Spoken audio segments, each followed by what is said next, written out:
Okay, everybody, we're going to call the meeting to order. This is the Planning Board reorganization and regular meeting this evening, January 25th, 2017. If everyone will bow their heads in a moment of silence.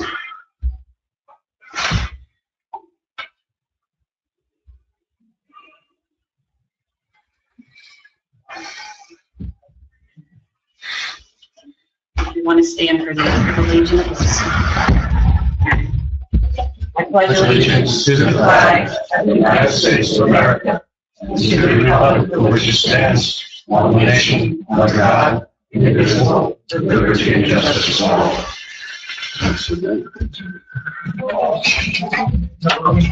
Adequate notice of this meeting has been provided indicating the time and place of the meeting in accordance with Chapter 231 of the Public Laws of 1975 by advertising a notice in the Star Gazette and the Express Times and by posting a copy on the bulletin board in the municipal building. So at this time, I'm going to call the roll. Members Fitzsimmons. Here. Fox. Here. Johnson. Here. Chesky. Yes. Pryor. Here. Schneider. Here. Wolf. Here. Mayor McKay. Here. Alternate Fishback. Here. And alternate Friend. Here. And I will just make mention that Vice Chair Garral has resigned his position on the board. At this time, we're going to swear in Class 2 Gary Wolf, Class 3 Joe Pryor, Class 4 Ken Fitzsimmons and Donna Schneider, and alternate number 1 Tom Fishback. If everybody would stand, you have an oath of office, and our attorney, Mr. Scazzaro, will provide those to you. All right, You have to raise your right hand. raise your right hand. I, and state your name, please. I, Joseph R. Do solemnly swear Do solemnly swear that I will support the Constitution of the United States that I will support the Constitution of the United States and the Constitution of the State of New Jersey, and the Constitution of the State of New Jersey, that I will bear true faith and allegiance to the same that I will bear true faith and allegiance to the same and to the governments established in the United States and to the governments established in the United States and in this state under the authority of the people, and in this state under the authority of the people, and that I will faithfully, that I will faithfully, impartially, and justly and justly perform all the duties of the office of perform all the duties of the office of planning board member or alternate, planning board according to the best of my ability. according to the best of my ability. So help me God. So help me God. Congratulations. Okay, so if everyone sign your name, down on the right-hand side, there'll be 3 lines. If you could sign your name and put your address. And then if you wouldn't mind handing those over to our attorney, Mr. Scazzaro, because he will, he'll notarize it. I'll give you a minute to do that.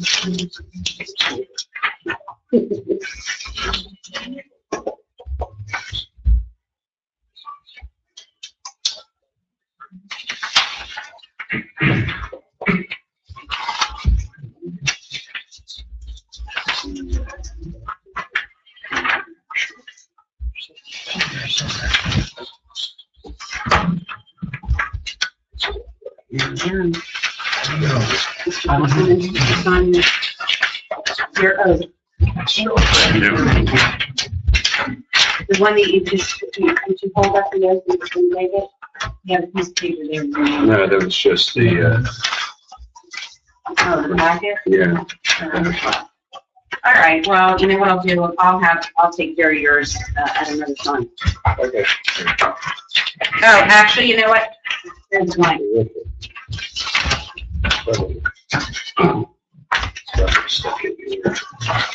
Oh, You can just sign, put your address there. sure.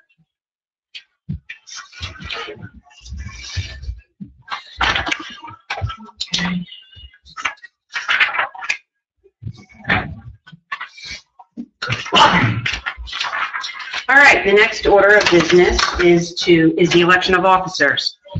So at this time, we'll call for nominations for the chair of the board.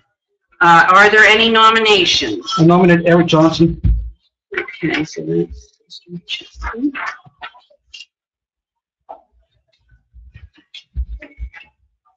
Is there any other nominations? I'll nominate John Fox. Am I allowed to decline? You are, man. I do appreciate the nomination. I just started a new job though, and other personal issues, and don't feel I would be able to adequately serve this board as its chairman. But thank you for the nomination, Jim. Any other nominations? Okay, I'll ask for a motion to close the floor to nominations. Motion. In a second. Well, Don, I need you the first, so. Who will second? Second. Okay, so now we'll take a motion to nominate Eric Johnson as the chair. Motion. Second?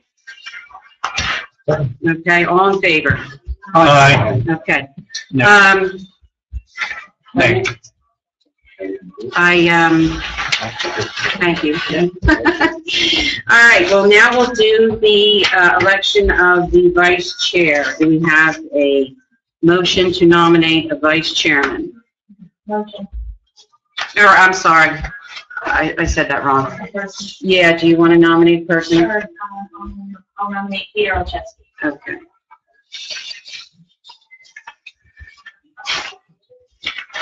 Any other nominations? Tell me what's your background.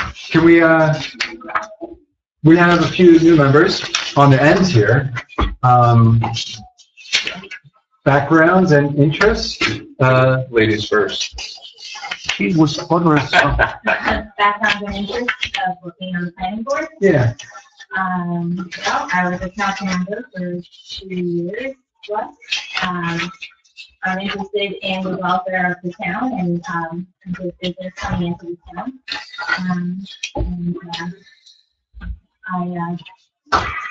That's all I can offer.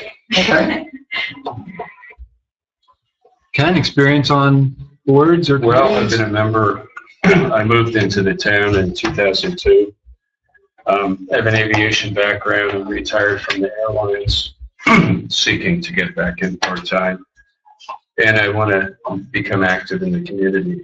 I've owned 5 or 6 homes in my life, and I find it very interesting. Okay, thank you. Is there any other nominations for vice chair? Motion to close. Motion. Second? Second. All right, we need a motion then to nominate Peter Olszewski as the vice chairman to the board. I'll make the motion. All right. Second? Second. All in favor? Aye. Nay. Okay. You got the I did. So at this time, I'll invite our new chairman, Eric Johnson, to take his seat. I'll sit down. Eric. Get this. Thanks. That's me. That's going good. You know, actually, I'll just sit, you're going to take your chair too, Peter, as the vice chair? I can. And I'll move you over.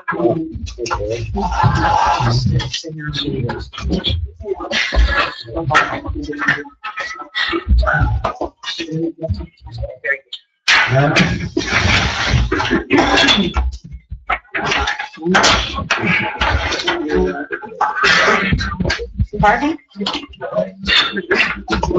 It's too low.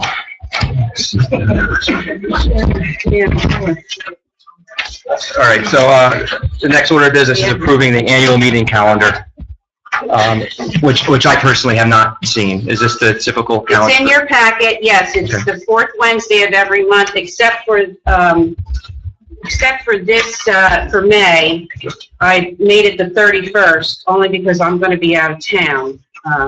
and I won't be here to manage the board. So I just moved it, if it's okay with everyone.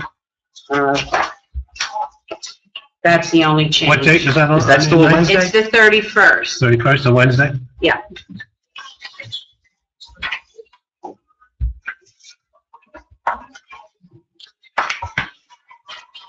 All right, I'll take a motion then. Motion. Okay. Second. Motion. So, Do we just do a? all in favor is fine. All in favor? Aye.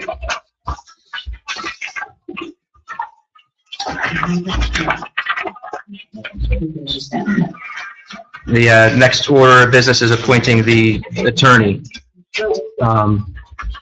As far as RFPs, what do we have? Yeah, we had 2 RFPs submitted, one from Mr. Spizzaro and another one from the firm of Mauro Salvo, Camarino, Grant, and Shaw.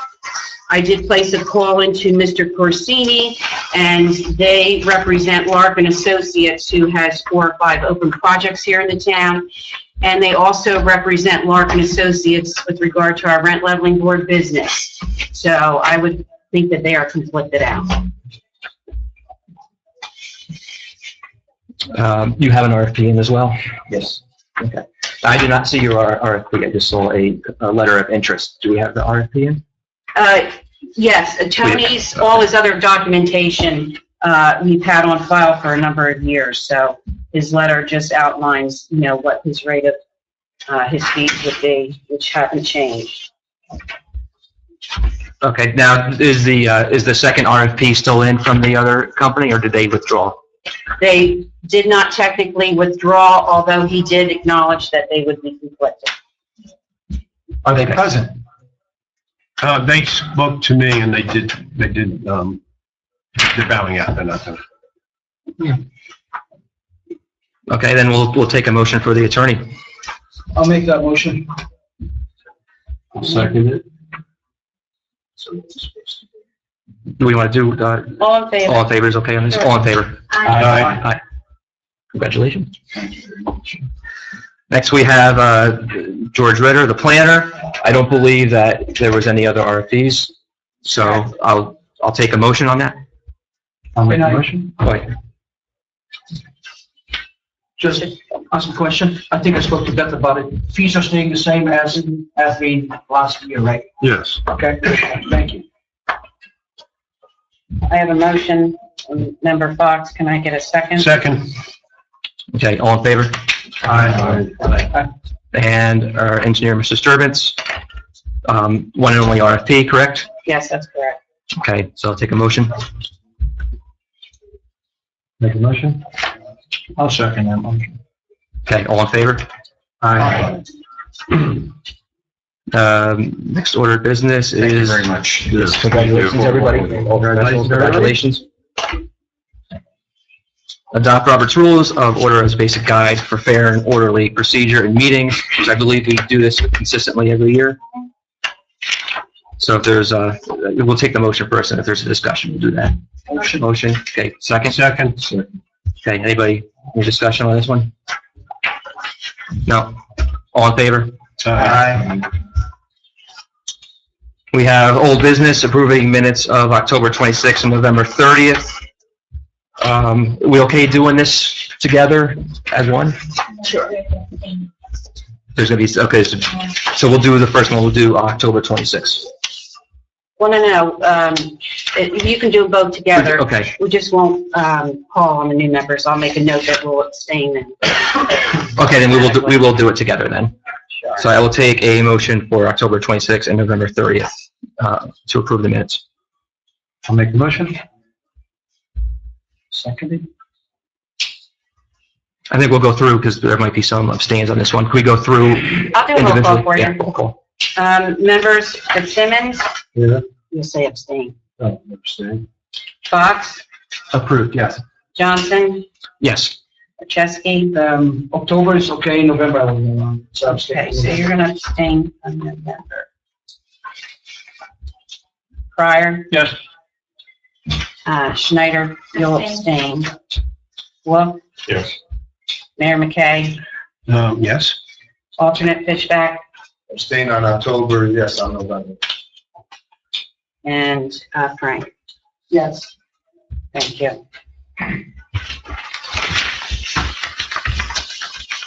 We have the new business of the Perugia Self-Storage on Block 116, 2401. They have an application for a site plan and bulk variance.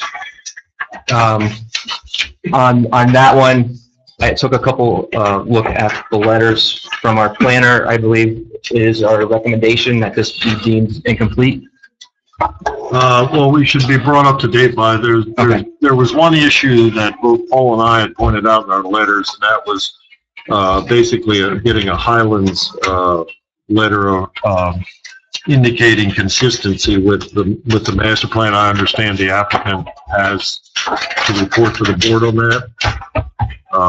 And I believe, if I understood it correctly, he now has sufficient information to be deemed complete for tonight's hearing. Okay, I'll open up the hearing.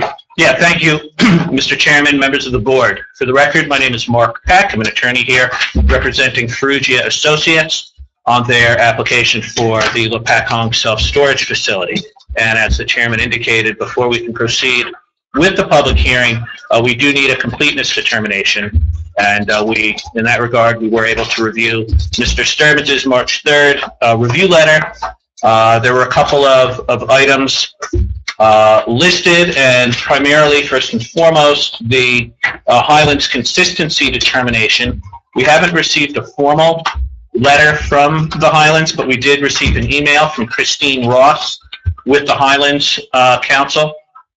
She indicated that they are giving us a conditional approval subject to specified conditions, which basically means that we would have to investigate and utilize low-impact development and best management practices with this facility. But otherwise, they indicated, they're very comfortable granting the consistency determination. And I understand that in the past, that's been acceptable for completeness purposes to move forward.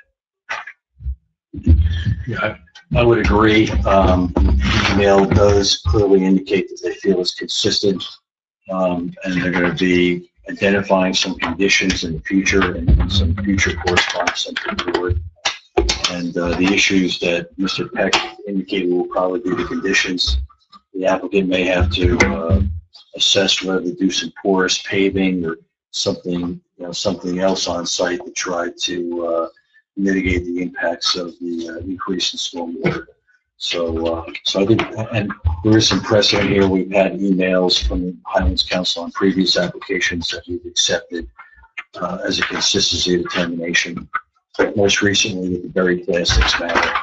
So I think that that particular item in my letter, it's section A of my letter, which is completeness, and will be under the preliminary site plan details checklist. Item 1A has been satisfied, in my opinion. And that was your only outstanding.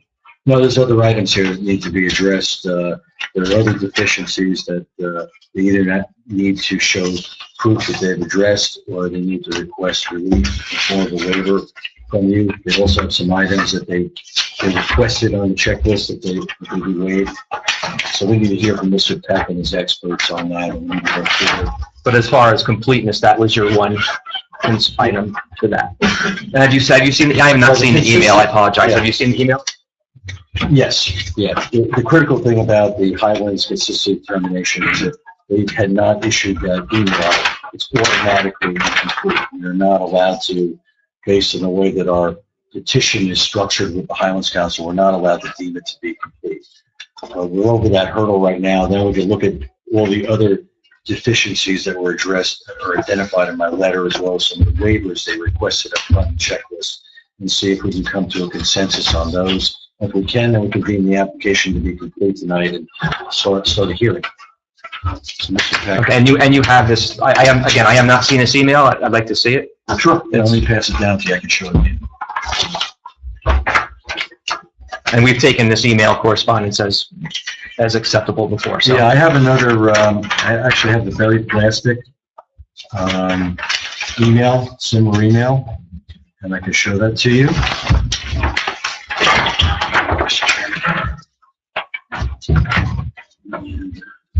Let me give you this first. I'll just find everything else.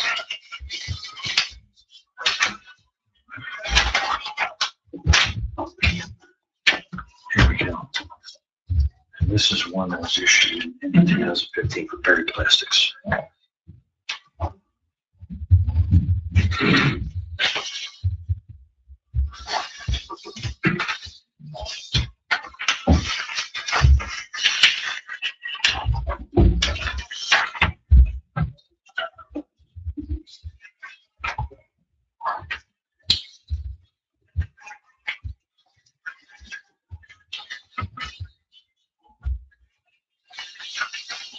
Okay, and George, did you have any other items before? No, Paul has the list of other items all complete. That was our, I'm satisfied with it, yes.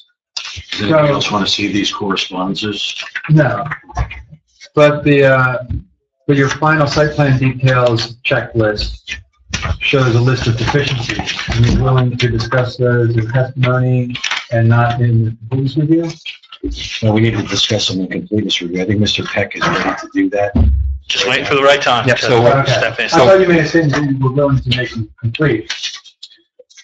Yeah, what I stated was that, under the preliminary site plan details checklist, the email from the Highlands Council addressed item 1A. But we still have deficiencies identified under 1B, 1C, 1D. This is on page 3 of my letter that need to be discussed and reconciled. And under comment 2, under the preliminary site plan checklist, there are 2 waivers that have been requested. So we need to discuss that. Can I bring my engineer up and we can address these various items? Okay, would you like to swear Mr. Decker in? Yes. Raise your right hand, please. Do you swear affirm the testimony you give in this matter, the truth, the whole truth, and nothing but the truth, so help you God? I do. State your name for the record. Sure. Spell your last name, please. Thomas Decker, D-E-C-K-E-R. Okay, basically we have, there's 4 checklist items that have been noted as deficient for preliminary. 22 and 23, which have to do with design calculations for the storm sewer. Item 26, which has to do with sanitary sewer flow data. And then item 38, which seeks vertical profile of Stryker's Road for a distance of 200 feet. Tom, I'd ask you to address these. Sure. What we propose is waivers for completeness purposes. Should the board grant an approval, we will certainly comply with Mr. Sturbins's comments and provide this information to him for his review. They're primarily technical in nature. May I comment, Mr. Chairman? Yes. You know, I don't know how you can wait until later. He's going for final, preliminary and final tonight. I don't know how you get testimony on a road profile and so on. I think these things, in addition to the checklist, there's a large number of waivers, which I don't understand. And my feeling is this thing's not ready to be heard. And I've worked with Mr. Peck a lot.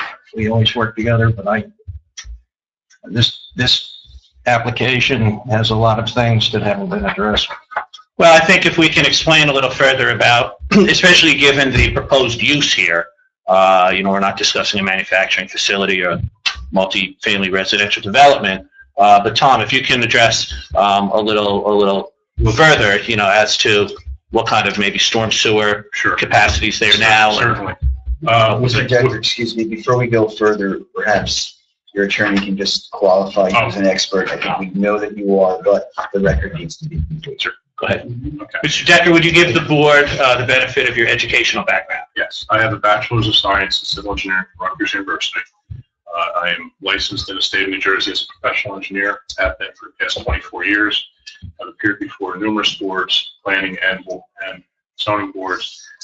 I'm currently the municipal engineer in 3 municipalities in New Jersey, Bethlehem Township, and Kingwood in Hardin County, and Cranberry Township in Middlesex County, serving all of their boards, as well as Board of Adjustment in West Danwell and the Board of Adjustment in King County. And are you the one who actually prepared the site plans? Yes, I am. It's a little early, but I'm going to move Mr. Decker as an expert in the field of civil engineering. I don't think it's too early. Okay. All right. Checklist items 22 and 23 deal with the adequacy of the existing storm sewer. I had a conversation with Mr. Sturbins yesterday and sent some calculations from the prior design of the adjacent property. We've taken a look at it. Our site, under the 100-year storm, generates, after detention, 3.3 CFS of cubic feet of drainage. The pipe that we're discharging into has a capacity of 33 CFS, and the overall system, when you take it down to its discharge, the pipe capacity is a little over 70 CFS, and the overall system getting to that is 50 CFS. So there's more than, we feel that there's more than enough room within the pipe to carry the drainage. We'll certainly provide any additional calculations that Mr. Sturbins may require, but we feel, very confident that it's not going to be an issue. Those are very And again, just to clarify, that's for a 100-year storm, will generate 3 CFS. Correct. But the system can handle anything from 50 CFS up to, what did you say, 70? 70. That's what it is at the downstream pipe. So there's adequate capacity within the pipe. And again, we can certainly provide whatever additional calculations Mr. Sturbins will. And how about the sanitary sewer flow data, item 26? The sanitary flow data for our proposed use is going to be very, very small, but we can certainly provide that as a part of any condition of approval. Because our testimony later will show that there'll be one full-time employee on site with maybe a second appearing for an hour or two, periodically cleaning and things like that. So other than that one office worker and perhaps tenants of the facility who are coming in who may need to use the facilities, that's the only sanitary sewer flow you're looking at. It's really de minimis. And that flow will be conveyed by an on-site lateral. We're not proposing any sewer extensions or anything like that. It ties into an existing sanitary sewer pipe to the rear of the property. And then finally, why don't you address the vertical profile? The vertical profile, we certainly provide that information. We do have our traffic expert here tonight who has evaluated the site for ingress and egress and looked at the site distance, but we'll certainly provide the vertical profile. Okay, and then why don't we, since we've also sought waivers from 3 items, items 34 and 35, which has to do for a traffic impact statement, and then item 56, which is will serve letters and showing the proposed location and size of utilities. Items 34 and 35 with regards to a traffic impact statement. As I mentioned earlier, we will have our traffic expert that will provide testimony. This is a fairly low-intensity traffic generator, which you'll hear testimony on in support of that. With regards to the will serve letters, the area is currently, the commercial buildings in the area are currently served by the utilities. We have every belief that we'll be able to get will serve letters from the utilities. Those will serve letters take some time to obtain. Should we proceed, since it is a joint preliminary and final, should we go right into the final items? I am, right now, I agree with Joe's concerns completely. Whether or not we allow you to continue because you're here and making the effort is one thing, but I'm not ready to, deem this complete myself either. We can obviously have the discussion. What information would you seek out of sanitary sewer flow or storm sewer calcs would the board need to deem it complete when we will, proceed at our own risk? And, again, having 3 CFS generated once a century into a system that has a minimum capacity of 50 CFS, just providing confirming calculations later. Because we do have quite a few experts that we brought out tonight, as well as our clients who flew up from Florida. So really, if, I'd hate to see us, it's clearly the board's prerogative, but, these do seem to be relatively minor waiver requests for completeness, and certainly as a condition of any approval, we could be required to provide this information, and we expect to provide this information. If I can add, I also, after speaking with Mr. Sturbins, I did bring a copy of the full drainage report for adjacent site. maybe what we can do here is identify the other checklist items that the applicant has indicated are not applicable, and all this has to do with preliminary, and then let's address whether the board is satisfied with the explanation that's been given with respect to the application for preliminary, and if so, we can go to the final site plan details checklist and deal with that separately. Okay, well, we do have 5 items that we indicated were not applicable. The first is item 31, which would require the location and dimensions of all existing and proposed fences on site and within 100 feet of the site. Well, if we jump to the end of that, Mr. Stebbins has agreed that these are not applicable, so. Right. I mean, we can go through, there are no existing fences on the site, nor are they proposed within the site. The rest of the areas around the site are currently developed. Yeah, I'm not aware of any fences within 100 feet anyway. Likewise, location and dimensions of all existing and proposed retaining walls on site and within 100 feet. Similarly, and if there are any within 100 feet, they're not really going to have any impact on our proposed application. Okay, item 37, we're not proposing to dedicate any lands to the township or the county, correct? Correct. Delineation, item 48, delineation of floodways of all streams and rivers adjacent to the site, and flood hazard limit of all streams and rivers on or adjacent to the site. There are no. There are no such waterways, correct? And then Well, present, everything's downstream of something. Right. well, yeah, but we're not within So there's a the, floodway somewhere. We're not within a regulated, yeah, not within 100 feet. You're upstream of something, just not within 100 feet. we're not within a regulated area. That's true. Well, apparently I just got a shorefront house. Then item 60 is the presence of wetlands in compliance with applicable DEP regulations. The site has no wetlands. It's developed pretty much on all sides in order to. So again, for as far as, One point. yes, sir. On checklist 31, say no fencing within 100 feet.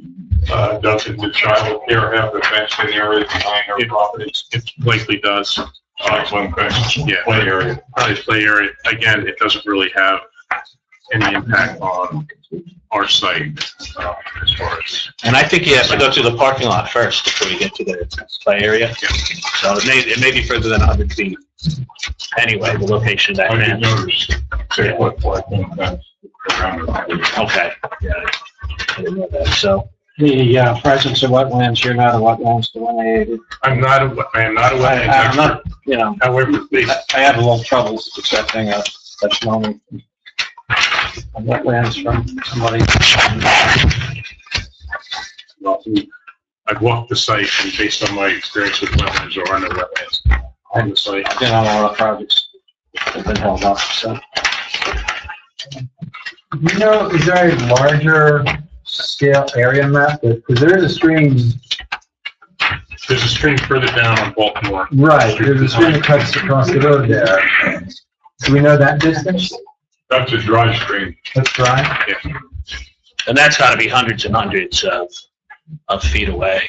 I know the one you're talking about, down Baltimore Street a bit, Yeah, Where it's Baltimore right Street here. crosses. Yeah, between the two parts of Warren Heights. right. Scale 1 equals 300. Right. But 1 equals 300, you're, okay. Not within 500 feet.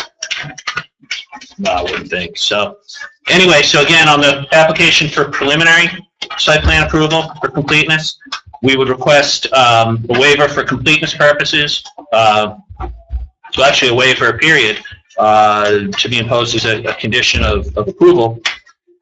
Items 22 and 23, 26 and 38, and then our waivers from 34, 35, and 56. So did, items 22 and 23, you said you provided calculations and you would provide more? We provided the summation of calculations from the original calculations for adjacent sites. Would that then be deemed complete instead of requesting a waiver? Would there be enough calculations? Yeah, Mr. Decker provided an excerpt out of a report that was done by Van Cleef Engineering Associates in association with an adjacent development site in the late 1990s. I asked, it really wasn't enough for me to make a determination as to whether or not that was adequate. I really need a copy of the entire report. I asked to make a copy for me. The issue issue is, just so the board understands, is that the surface water from this site is draining to the west of the farm field. So that's not going to happen after the site's developed. It's going to be redirected to the storm sewer. So the question is does the storm sewer that runs through the site eventually out to Baltimore Street have the capacity?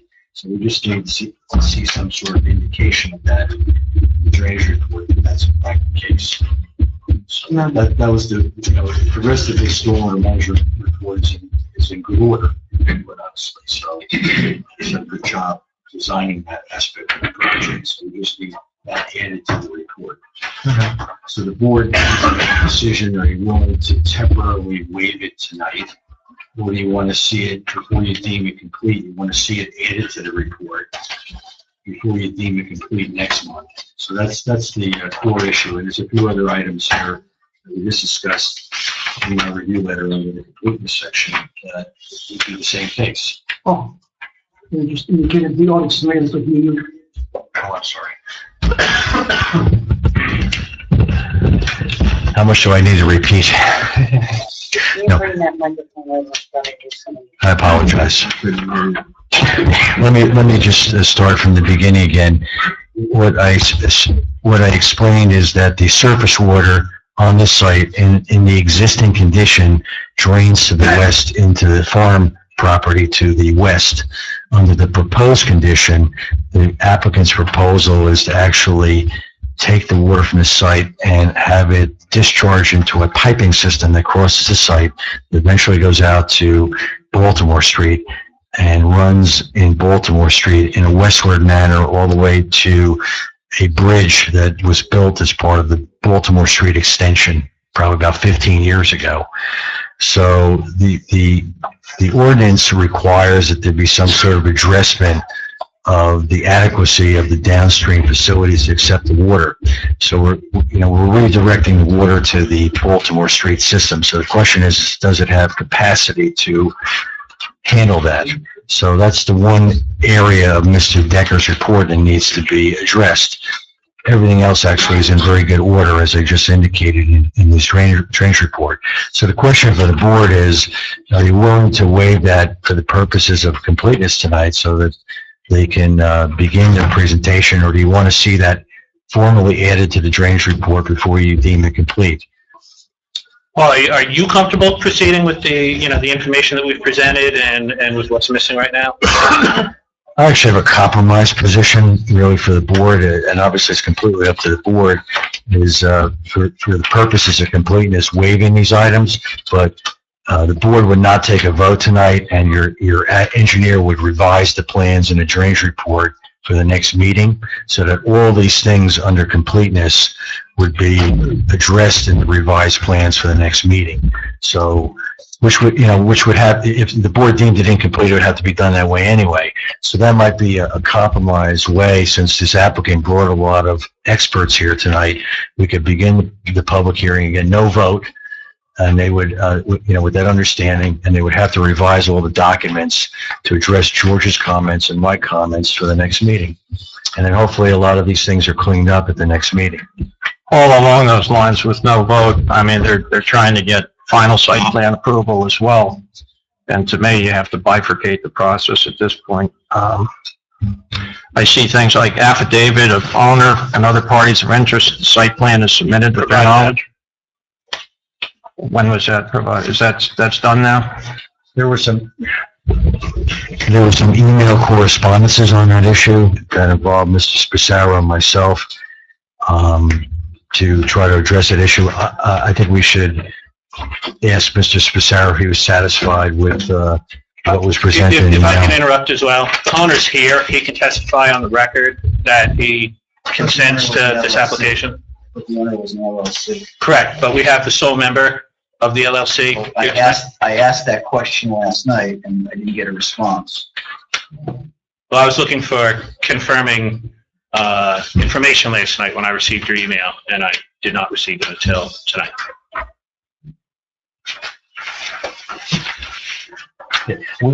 Just so the board's aware, we would need that consent for both applications, the preliminary and the final, so we do need to address that.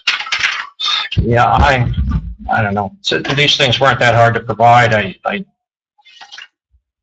I think it'd be premature. No. Yeah, I concur. Mr. Peck, you asked the engineer if he's satisfied. The board needs to be satisfied with it, not the engineer. I understand, but is the engineer satisfied with the amount of technical information that's been provided so he could adequately advise the board on technical questions like stormwater flow and drainage and things like It that? appears that at this point in time, I don't want to speak for the rest, but it appears that there is no, we're not wanting to vote on this tonight. Is that correct, Eric? That's what I'm hearing as well, and it sounds like that these, even if these were waived, hypothetically, it would only be for the completeness review. It wouldn't be waived for your preliminary final site plan. But my argument is, again, these items are so de minimis and so not essential to the board's consideration of this application that minor technical deficiencies, like giving sanitary sewer flow, when we could easily, that could easily be made a condition of any approval if the board were so inclined to grant an approval, especially when you're going to consider the testimony that's going to be presented, that there's going to be one employee there. One employee. I mean, these are de minimis items. Well, I'd like to back up to the affidavits, Tony. It seems to me that's not a de minimis issue. I mean, if we have a hearing and people weren't notified, what is that? Everyone was notified, and we have the property owner here, the one who already sent an email saying he consents to the making of this application. Well, I'm asking He's Tony. here. Tony's either satisfied with that or he's not. Well, I didn't want to interrupt Mr. Guy, so I'll go and state what he has to say, and then I'm just saying, we have the property. I mean, we're really putting form over substance here. If you're going to say, because there's not a signed affidavit on the prescribed form, that's an issue, when we actually have the person here to testify live. I mean, an affidavit, you have no way to verify a signature. We actually have a person who'll be under oath testifying that he's the sole member of On-Site Crossing LLC, which is the sole owner of the property, that he fully understands the application and he supports the application. That'll be on the record. I mean, you're bulletproof immunized from anything like that. And what about the other parties of interest? I still didn't hear Tony's answer. I didn't want to interrupt you. You done? I'm done. You characterize the submission requirements as de minimis. The flip side of that argument is if they're de minimis, you didn't get this report this evening. It's dated January 20th. If they were de minimis, I don't think there would have been that big a deal or an issue in gathering them and submitting them.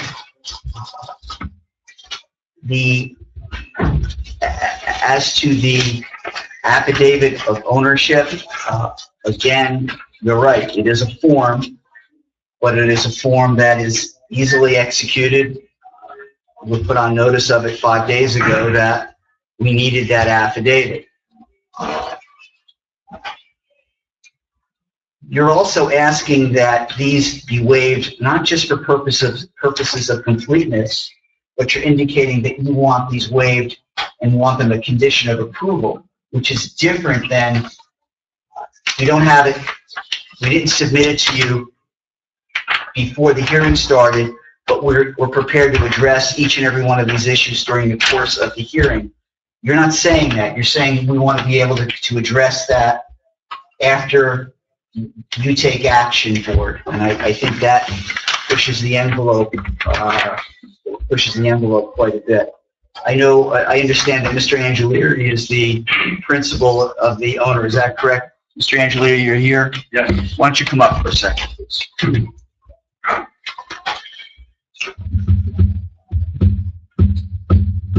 Would you raise your right hand? You swear affirm testimony you will give in this matter will be the truth, the whole truth, and nothing but the truth. I do. Would you state your name for the record, please? Spell your last name. John Angelieri, Mr. Angelieri, who is the owner of this property? Angeleri. Oh, I'm sorry, go ahead. I know how to spell your name. Who, I'm, the LLC is the owner, Okay. On-Site Crossing, and I'm the sole member of On-Site Crossing. and you are familiar with this application and you consent to its submission? Very familiar with the application, I consent. All right, thank you. Well, I think the ownership issue is to my satisfaction, out of the way. It's up to the board to decide whether the other items are waivable for completeness, whether you want to start a hearing and they're waivable for completeness only, but you expect to hear testimony during the course of the hearing, or do you want to send these people packing tonight and have them complete their submission and have it deemed complete next month and hear it next month? Well, maybe, can I make a proposal, and we'll see how that goes. I understand people came, I'm willing to hear testimony, I'm uncomfortable waiving these things and granting final approval at the same time. To me, I'd like to hear testimony. We can always ask for more testimony. These things will have to be in before there's a vote on preliminary approval. And the final approval, if everything's in order, that's usually a very short, perfunctory review. So my proposal is we not consider final approval right now. And I would like to see these things addressed before a vote. So your recommendation would be to deem the application complete and to waive For the purposes of a hearing, and we retain the right to request this information as we go along. Be no vote till we have it. That's your proposal. I don't know what the pleasure of the balance of the board is. Legal, are we okay with that proposal before we even poll the board?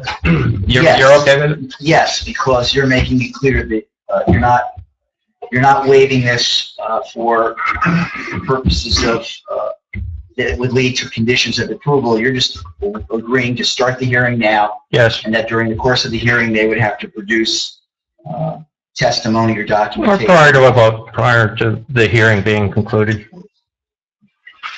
I understand.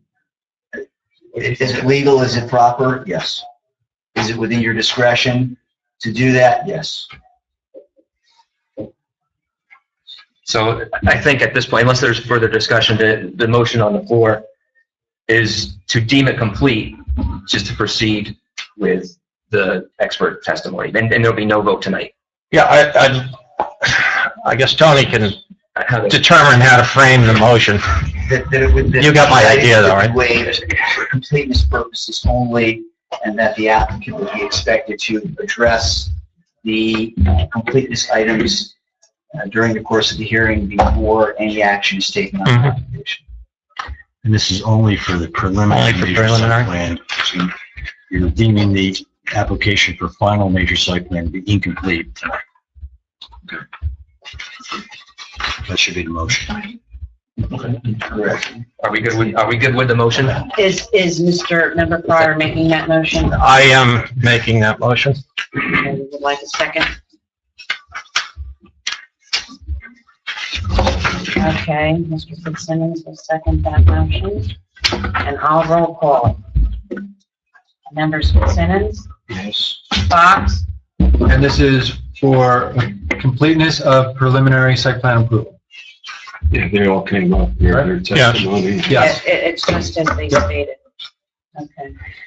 Member Johnson? Yes. Or I'm sorry, Oh, sorry. Chairman Johnson. I'll have to, It's okay, I didn't catch it either. For next time. Vice Chair Archesky? No. Okay. Member Pryor? Yes. Schneider? Yes. Wolf? Mayor McKay? Yes. Thank you. So we'll proceed with testimony on the preliminary site plan. Now that I guess we're in the public hearing now? Do we need a separate motion for the denial on record for the final site plan? That was in the motion, right? That was all rolled into one. Is that right, Tony? I'm sorry, I was speaking first. Do we need on record a formal vote of incomplete for the final, or was all that rolled into the one? That was all rolled into Okay. it based upon Paul's last. Very good. Okay, public hearing has commenced. Take that as yes? Yes, you Okay. may continue. Thank you. Okay, now that we're in the public hearing, for the record, again, my name is Mark Peck, here on behalf of Ferrugia Associates. we're seeking preliminary and eventually final site plan approval, along with bulk variance relief, to construct a 4-story self-storage facility on property located on lot 24.01 in block 116. It's also known as 203 Strikers Road. The property is currently vacant. I'll give you a little photographic evidence, just trying to use this as an exhibit later. But here's Route 57. Here's Strikers Road. Here's Baltimore Street. Here's the 2 parts of Warren Heights. Here's the one strip mall on the west side of Strikers. The subject properties here. So this, the property is currently vacant, as that photograph just showed. To the north, you'll find an office building in the Warren Heights multifamily development. To the south are shopping centers on both sides of Strikers Road. To the east are a few single-family homes, and to the west is farmland. Property is approximately 0.91 of an acre. The HB zone district where this is located requires a minimum of 2 acres, but this is not a hardship created by the property owner. It just came about through the planning board's application of its subdivision powers. At some point when lots were being sliced and diced and whacked up, you had this 0.91 acre lot left over. It's also somewhat of an irregularly shaped lot. Permitted uses in your highway business zone district allows, among other things, retail and personal service establishments, commercial recreation facilities, and self-storage facilities. And we did, over the course of the past year, have the opportunity to meet with the board professionals about this, and we thank them certainly for their time. And we also had some investigation into the proper jurisdiction for this matter, planning board versus zoning board. But when we looked into it and researched the ordinance, we all agreed it's properly here before the planning board, as this is a permitted use in the zone district. We did publish and serve notice in a timely manner according to statute, and we did provide the board with the necessary affidavits. Therefore, jurisdiction is properly before this board. And again, as noted, in addition to the site plan approval, we're seeking a number of bulk variances and design waivers.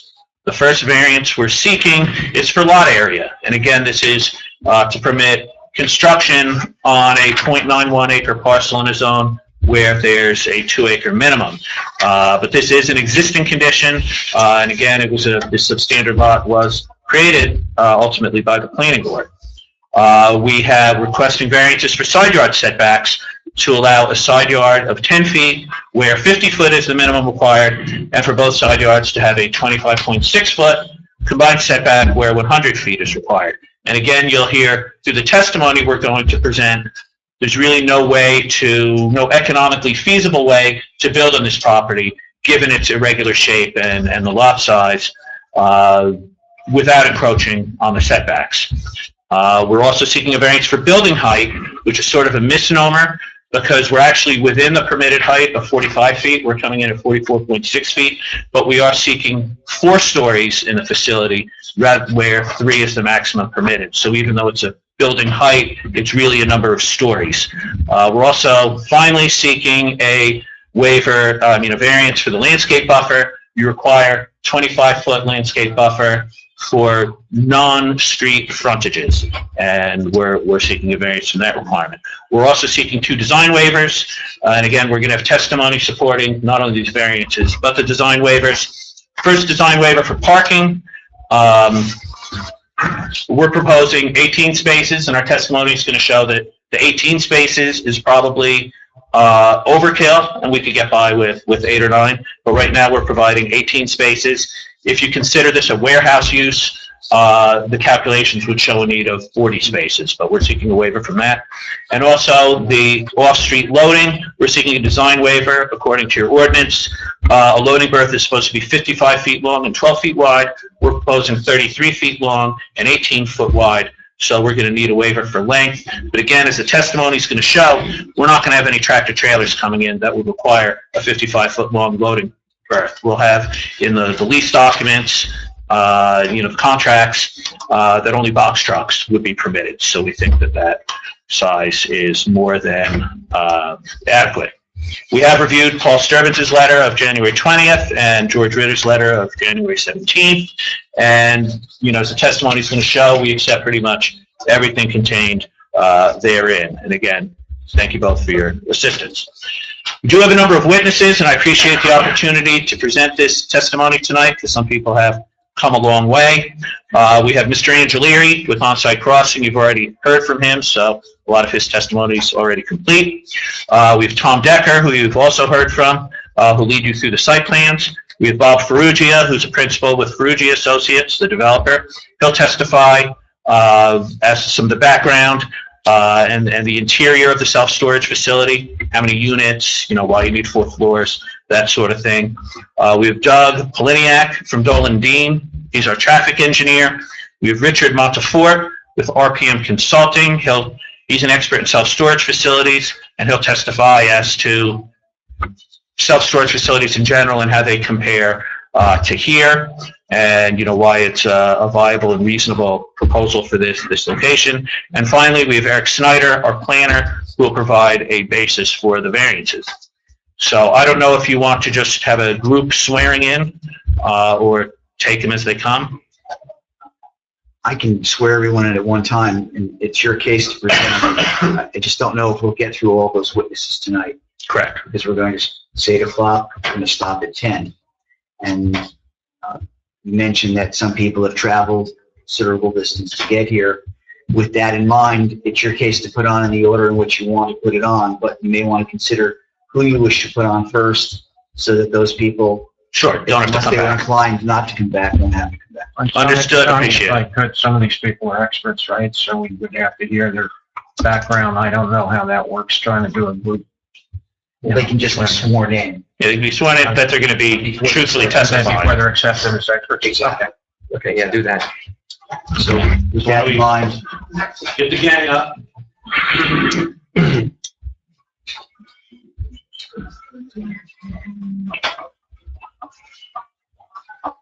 Mr. Angelier, you were previously sworn, so you can relax.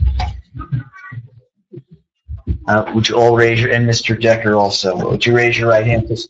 Do you swear or affirm the testimony you will give in this matter will be the truth, the whole truth, and nothing but the truth, so help you God? And why don't we go my left to right, the man with the green tie and the green shirt. Douglas Poliniak, P-O-L-Y-N-I-A-K. Douglas? Yes. Thank you. Richard Montefort, M-O-N-T-E-F-O-R-T-E. Thank you, sir.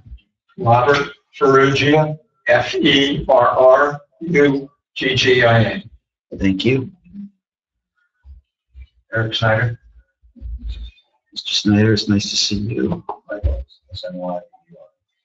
Thank you. Okay, great. I'd like to call my first witness, Mr. John Angelieri.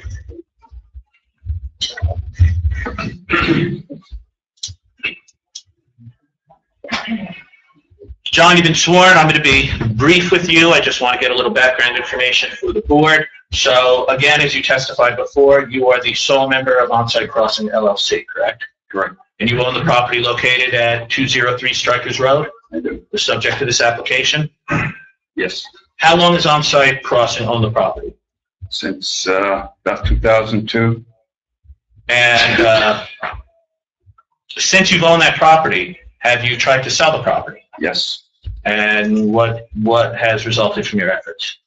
Well, I've had it listed with major brokers for over 10 years. Sign on the property the whole time? Signs, multiple signs, big ones, little ones. I had it listed with Weichert for a while, and then I had it with Coldwell Banker with their commercial department. And we didn't have too much success. Obviously, we didn't sell it. We tried leasing it, and we didn't have much success with that either. I did have a pretty strong bite from The dollar store? the dollar store, yeah. And I think What happened with that? Well, they came in by themselves and had some discussions with the members of the Township engineering department, and they figured out that it wouldn't work out because the store was too big for the site, and the requirements for parking were probably too much. So they went away. I had a branch bank from Unity Bank was going to put a branch bank in there for a while with a coffee shop.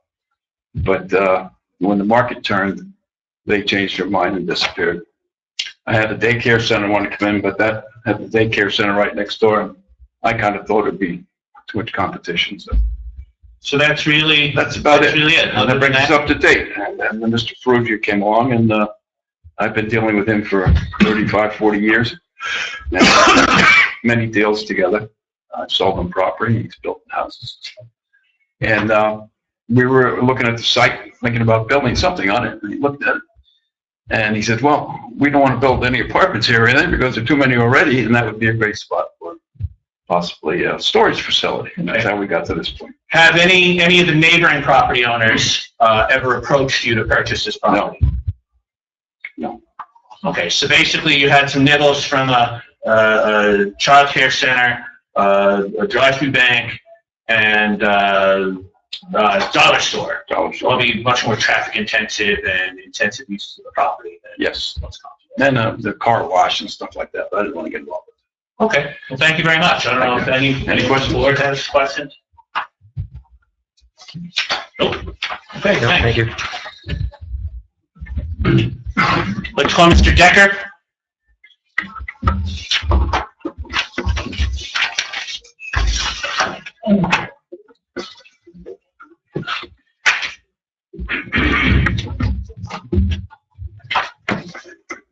Exhibit A1. Sure.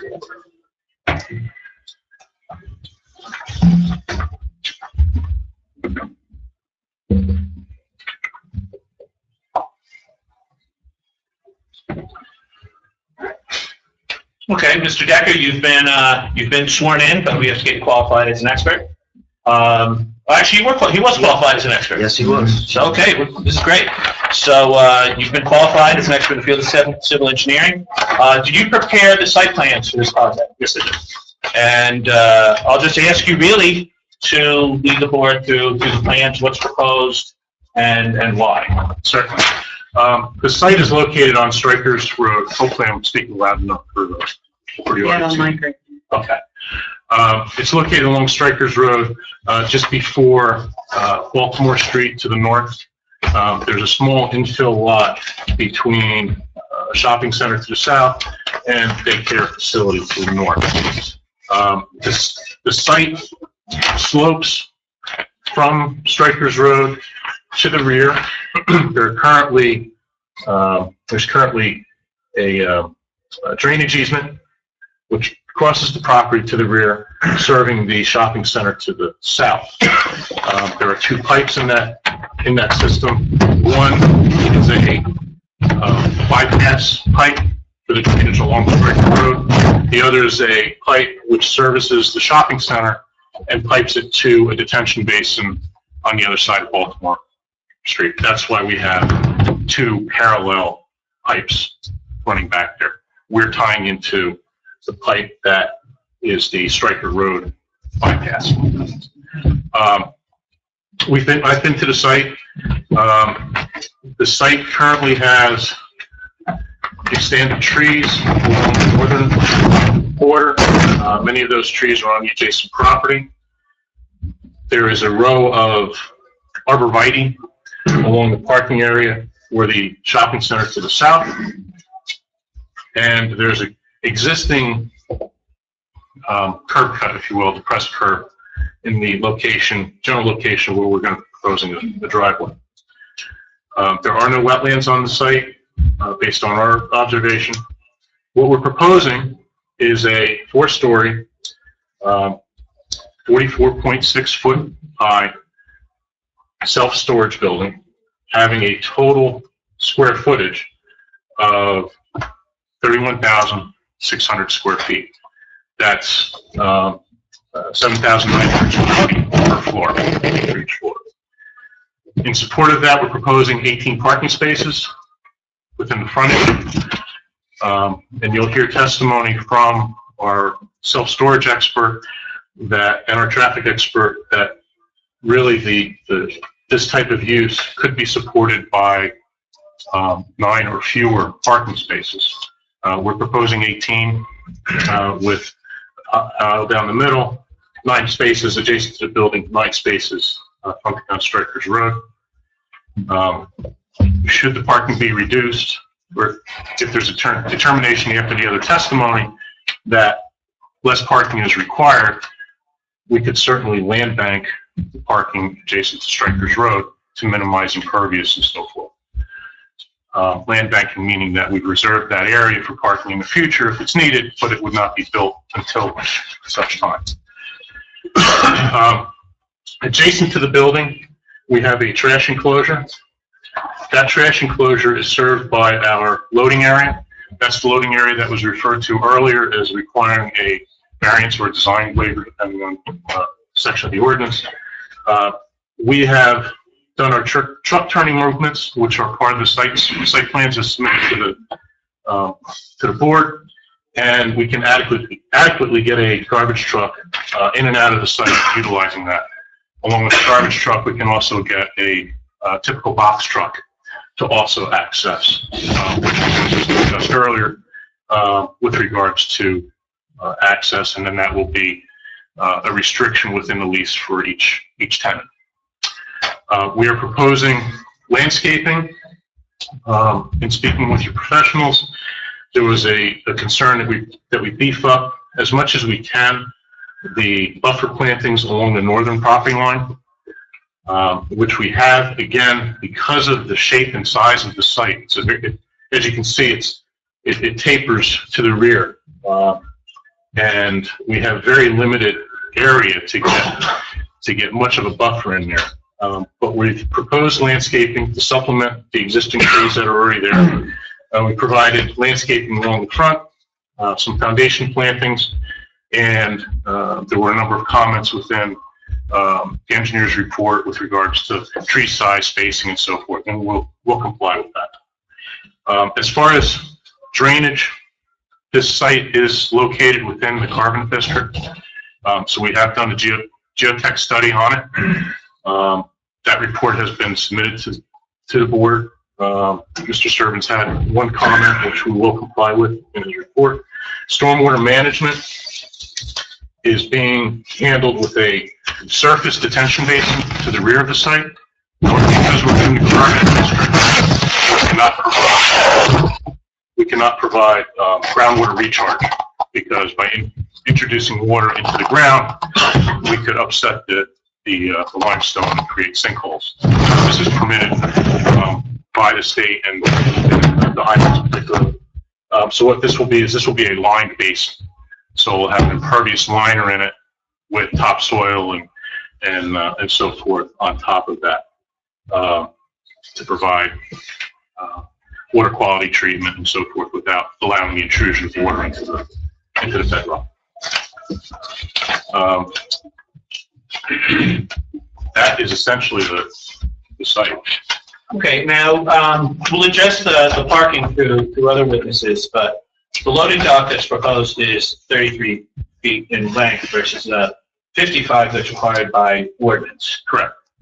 And that would be done through limiting use of the truck spot, the loading area, to box trucks. Correct. There would be an agreement. My understanding is there would be a restriction in the lease for anyone renting space within the facility that they could not use a tractor trailer or vehicle larger than a box truck for accessing the site.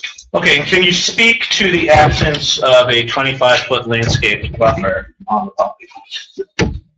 As I mentioned, because of the site geometry, trying to get a viable use on the property and providing parking area and turning movements, we're very limited as far as providing a 25-foot buffer to the north or to the south, because the side setbacks on here is shown at 50 feet. So if we were to provide a 25-foot buffer, that buffer would be approximately exactly half of that setback on either side, which creates a very small envelope in which to put any improvements. So we've made the attempt to at least try to provide as much landscaping as possible. And if you had the chance to go through Mr. Sturman's technical review of January 20th. Yes, I have. And do you take issue with any of the comments or recommendations made therein? I do not. There are a couple items I believe that may warrant some further clarification. Okay. Yeah, why don't we identify those for the benefit of the board? Sure. I'm referring to Mr. Sturban's letter of January 20th, starting on page 5. At the bottom, where it begins with technical comments. With regards to zoning and variances, our planner will provide testimony with regards to those, so I'll defer to him.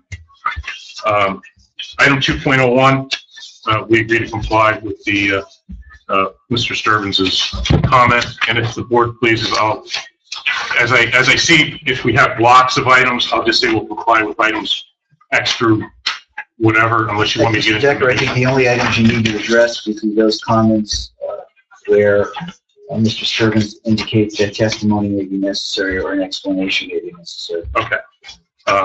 So we will comply with all other items except with clarification on the following. Comment 2.02, we just discussed the loading space. I think you can jump right to, if you agree with the technical comments, all of which are on page 6, we can go to page 7. So I believe that the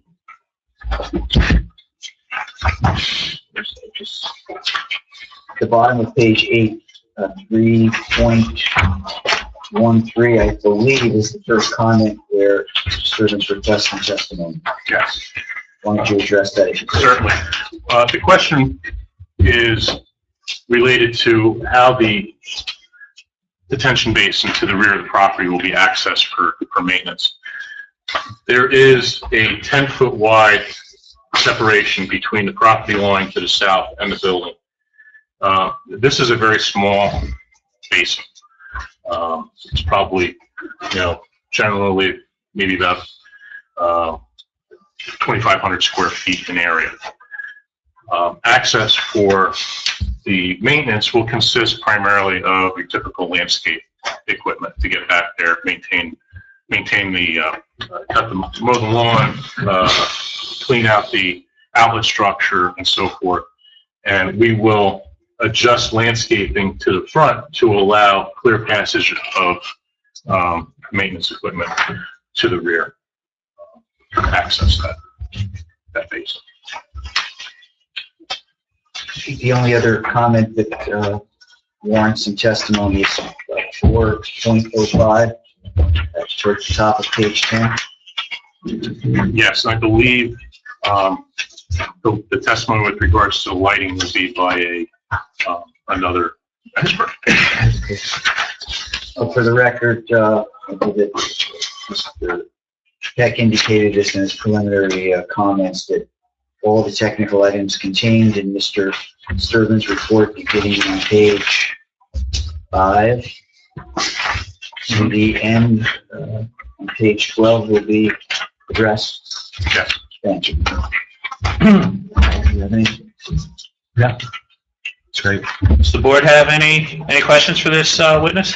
Could you just go back to the Lunenburg one more time? Sure. Where is that located, and how does it serve the 4 stories that he's doing there? I know there's architectural drawings. Yeah, I can speak to how the vehicles access. Okay, and we'll save, and you're gonna have an architect later, or? Not an architect, but we will have to go through the architectural plans. There's an elevator. Go through, Yeah. the operation of this. Yeah, there's someone who will discuss the operations, but as far as physical access, the loading area is located to the north. There's a sidewalk which connects the loading area to the front doors of the building. Well, I'm seeing a dumpster on this. What is this loading area? There's a dumpster here. There's a pull-off area, backup area, where the garbage trucks would go back in to pick up the trash. Right. That would also serve as a loading area. The likelihood of a box truck and a garbage truck at the same time. I understand that. The box truck, where do they enter the bit? They would have to manually, Yes, things would be carried into and this would, again, would be operations, but things would be brought into the building with hand trucks and so forth. There's no loading docks or anything like that. Are the parking spaces oversized to accommodate box trucks? or are they standard vehicle? Parking spaces are standard size. Okay. The only place where you could pull in a box truck would be within this area dedicated for, adjacent to the trash enclosure for trash pickup. It's basically serving double duty. This type of facility, it's not a warehouse where you're going to have multiple trucks in there getting fun. This is really self-storage. These are people, we'll hear more testimony. These are people that live in apartments nearby that just, they don't have a basement, they don't have a place to store things, so they'll rent a small space here to store bicycles, skis during the summer, things like that that would otherwise take up space in their apartment. We're not talking about a Not large. a dining room set in there. Correct. Did that? Everything that I looked at prior to the meeting is 3-story, but you're applying for 4. We are planning for, there's actually in the zoning data, referred to a 4-story building, but unfortunately, it's labeled in the site plan 3. within the building footprint as a 3. It is a 4. My other question, what about emergency equipment? How big's a box truck, 16 feet? No, you mean width or length? Yeah, that's a standard box truck, like a U-Haul. If there's a truck there, let's say if there's an emergency, will a fire engine fit in there with cars there?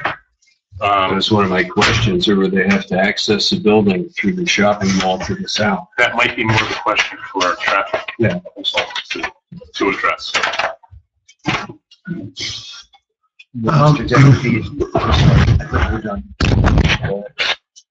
I was trying to get something in.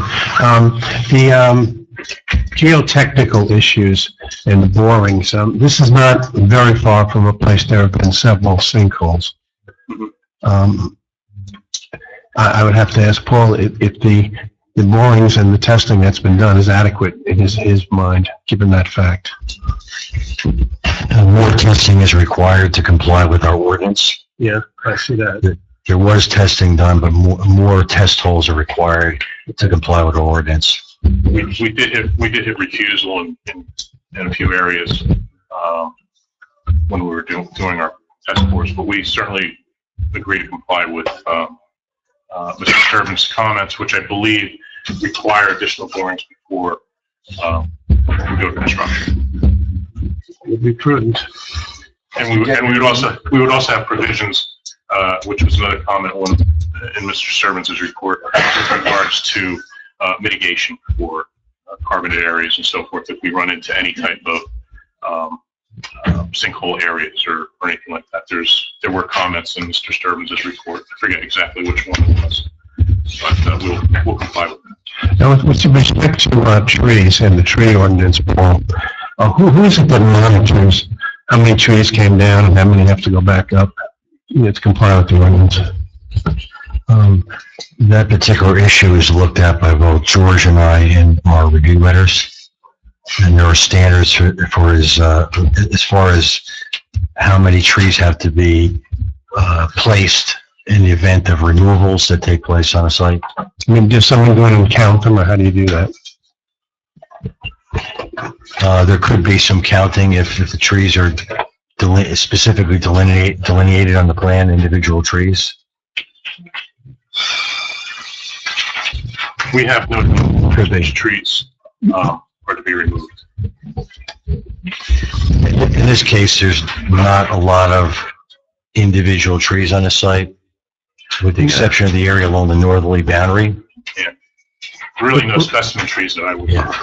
They look like small trees, stuff like that. You know? Yeah, small trees and trees that don't have a lot of canopy. Right. Okay.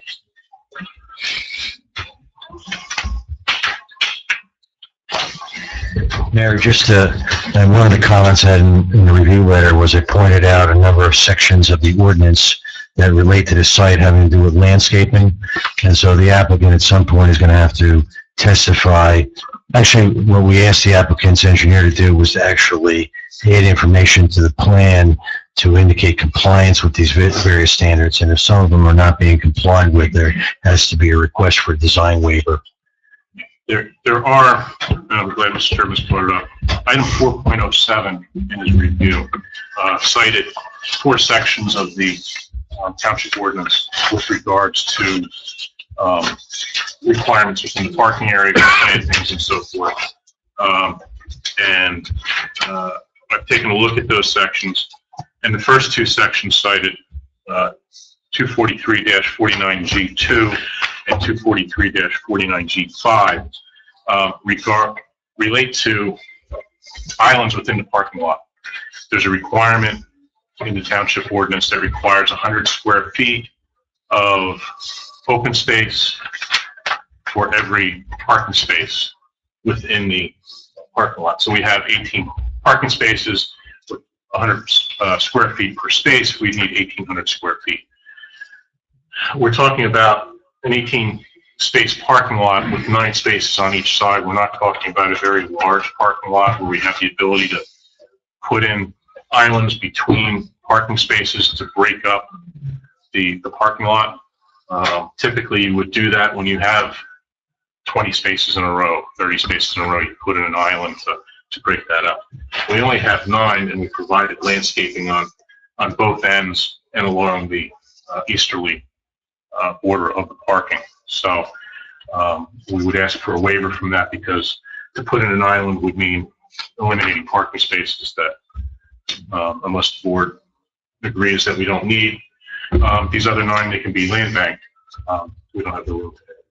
Yeah, I was going to add that at the conclusion of our testimony, I think we are going to ask the board to allow us to bank 9 spaces and proceed, because I think the testimony is going to clearly indicate that 9 spaces is much more than is actually needed for a facility of this type, but we can hold that off. But again, with concerns about open space and the parking lot. And islands in the parking lot, we would request it may be even a reduced version of what you see. 2 items. The next ordinance item is 243-62A through C, and that's regarding buffer plantings. We're not seeking waiver. We certainly work with the board professionals on the landscaping buffers. And then the last one is item ordinance 243-74D1, and that relates to the 25-foot buffer requirement that we've already discussed. To follow up on a comment that was made earlier, the question to Paul is at what point do they have to complete their geotechnical investigation before they move on? As we said, it wasn't complete. They need to do more borings. So when would they do that? The board could require that to be done now, or it could be made a condition of approval. They've done an investigation, and there are test holes, and there is data on what's going on in this particular site and where the depth of bedrock is, and they're addressing obviously the depth to groundwater. So they just don't have the total number of holes that are required in the ordinance. A lot of it relates to the building, actually. That's where they fell short. They did have enough test holes in the detention basin. They're required to have 2 in the detention basin, so they have that addressed. So that's primarily where they need to make up the shortfall. This would be something that your construction official would request anyway. So that's why it may be suitable to defer it to the time of construction. But it wouldn't be construction. It would be a condition of approval. They would have to do the borings and submit an updated report for approval prior to going to construction. That's what was stated in my report. So really, if that's the board's pleasure, the applicant proceeds at their own risk. They can go through this whole process. If they run into a problem, they never break ground. But we're protected, but they are as well. Again, based on the size of the site at less than an acre, we feel comfortable with the borings that we've done, that they represent pretty much what's on the site. Certainly willing to comply. Mr. Peck, are you going to offer any other testimony regarding the bank parking and the needs of this site for the number of spaces? We will. Okay, just wanted to know. Thank you. Yep, thank you. Do you, regarding height, do you know the height of the other buildings adjacent, north and south? I do not believe, I don't know if the planner has that information. I know that they're not. I thought they were 1.5 stories. They're 1.5 stories. Yeah. But obviously, I mean, you're squeezing 4 stories into the height requirements, and I didn't know if those 1.5 stories came very close to that height as well, or if you're gonna be, There is like a cupola or something on top of the retail center just to the, like, that south or. Yeah, it's south. But yeah, I mean, there are some high points. but you don't have the elevations. I do not. Okay. Is there anything further from Mr. Decker? I have a couple questions when we got to the parking spots. I'm not sure if Mr. Decker is the right person to answer. All we can do is ask, and First of all, I would like to know, why would you not want to have 18 parking spots if you can?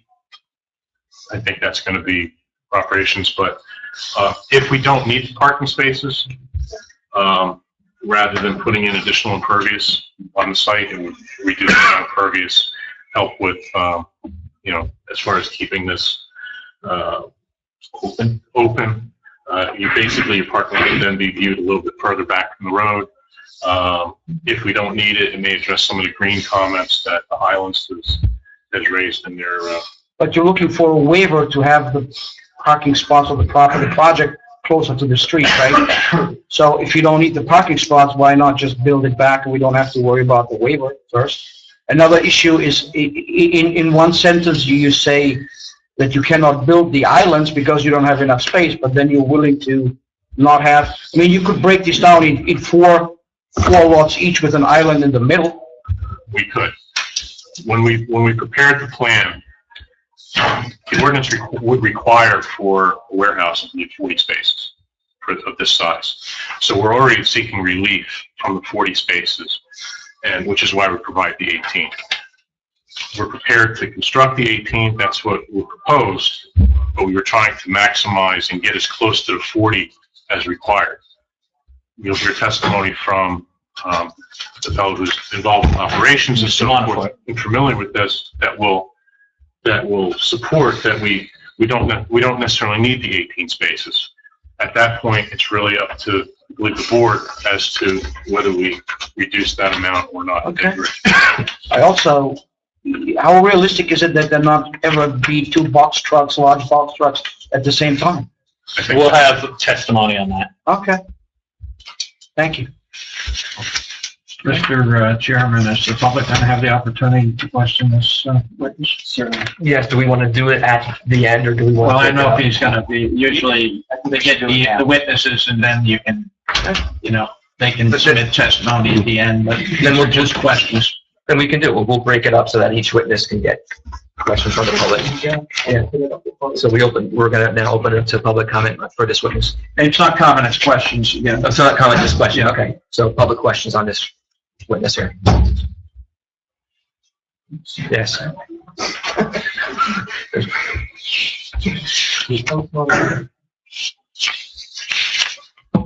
Ron Weeks, 208 South Center Street. I want to know what happens when 2 box trucks show up. Not the right guy to ask. Okay. That'll be All right. And also probably not the right guy, but what have you done for the corner for safety on the road? It's it's a nasty corner. We have accidents there all the time. They come right into your intersection. Well, the short answer is we're not proposing anything there, but our traffic experts discussed the. Because I don't want anybody bitching about it.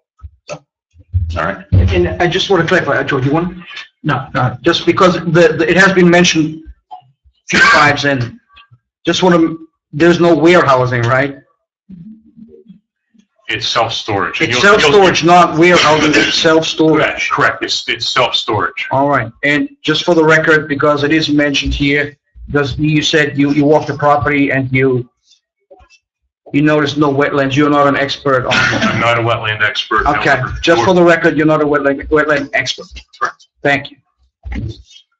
Yes.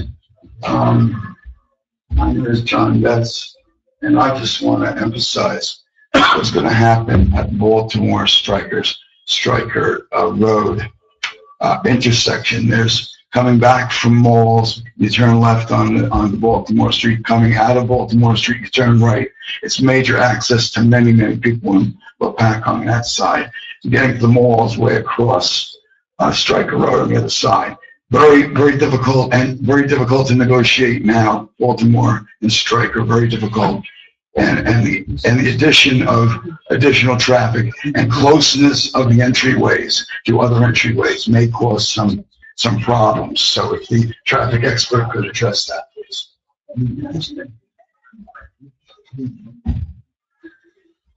Gina?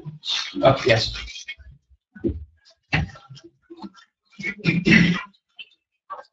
Gina James, 220 Strikers Road.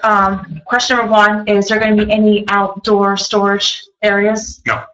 None whatsoever. So no boats, RVs, could be stored, it's all indoor? It's all internal. Okay.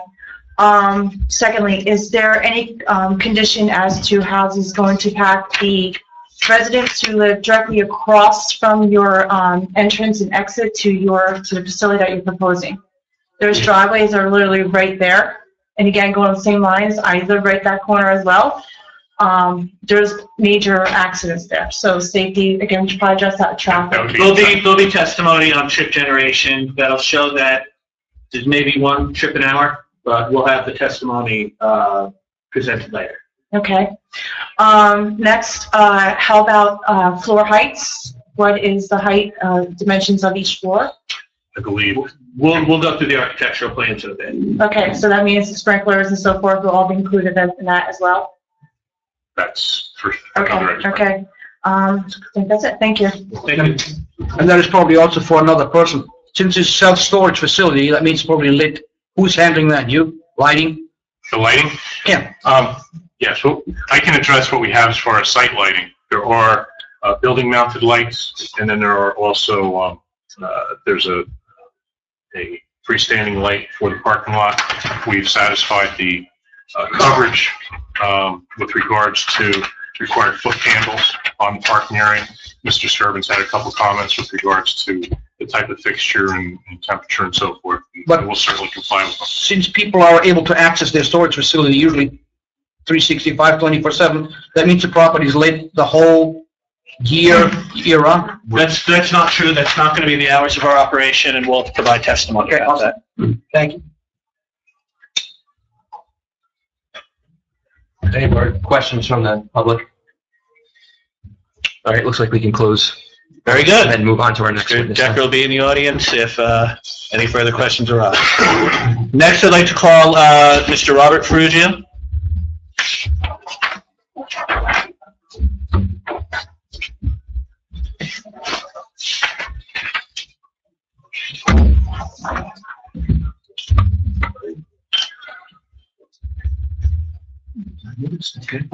Mr. Ferrugia, you have been sworn in. Can you tell the board what it is that you do? Okay, well, for 45 years, we started out as accountants, and I started building about 44 years ago, building development. Started out just building single-family homes, then we bought raw land, farmland, went before planning boards. I personally testified before over 100 boards. I've spoken before the National Builders Convention, over 1,000 people on customer service. We've built $500 million worth of product, $500 million worth of product in the 40-some-odd years. My brother, myself, and my nephew are partners in this endeavor. We currently own and manage apartment complexes, 137 apartments in Warren and Greenbrook. We own shopping centers, we own office buildings, we own mobile home parks, and we own and manage every one of them. We have our offices in Warren Township, New Jersey, and like I said, we've been building for 44 years. I've done site work, and I've done the construction, I've done landscaping, turnkey complete. This project that we're looking to do now, we feel is the most viable project for the site. It has the least impact. It has the best rateable. You can go in and you can build legally with not one variance, a 2,900 square foot office building, which Mr. Decker has the blueprint. I authorized him to draw a plan up to show the board what we can do with no variances whatsoever. 2,900 square foot office building, generates tremendous amount of traffic, generates people going in and out all day long. yields about a net income of about 30,000, which would be a rateable, if you took a 6 cap, of about $500,000. Based on your tax rate, it doesn't yield much to the township. Ours would be at least 5 times that. It would cost, with the land and the site work and everything, about $2.5 million, and it would have a minimal impact. We have Let's step back a bit. Give people a chance. I'm not finished. I'll show the architectural lines. We'll get there. Okay. But you're a principal of Frugia Associates? I am. And Frugia Associates is you're under contract to... Yes, to buy the land from Mr. Angelari. And what makes you think, you obviously have extensive development experience. What makes you think that a self-storage facility is viable here in this particular location? Okay, like any other project, when we look at a piece of land, we go out and we survey everything around it. In construction, it's location, location, location. The best bet. So we looked around, and there, you well know, you live here, there's apartments everywhere. And we own apartments. So looking at these apartments, we drive through our complexes and we have balconies in all the apartments. What do you see on the balconies? People violating the lease. They have skis there. They have sleds there. They have bicycles there. They have scooters there. And we have to send them a letter, you can't keep it there. Well, where are we going to keep it? There's nowhere to put anything. Well, we drove around and we saw all these apartments there, and we visualized the same problem that we have as landlords managing our own properties.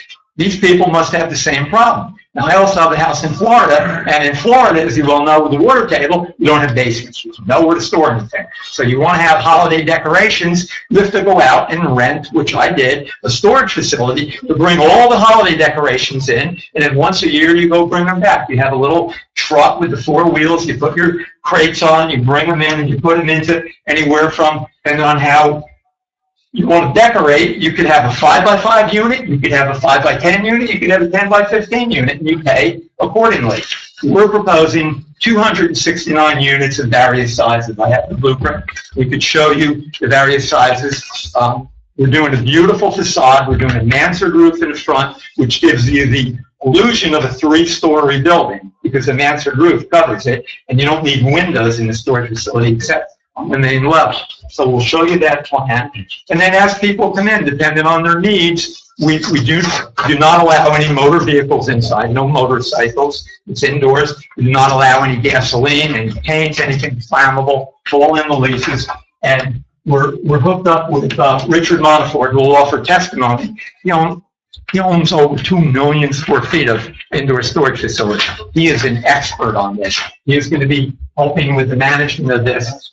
This is the front elevation. This is a split face block.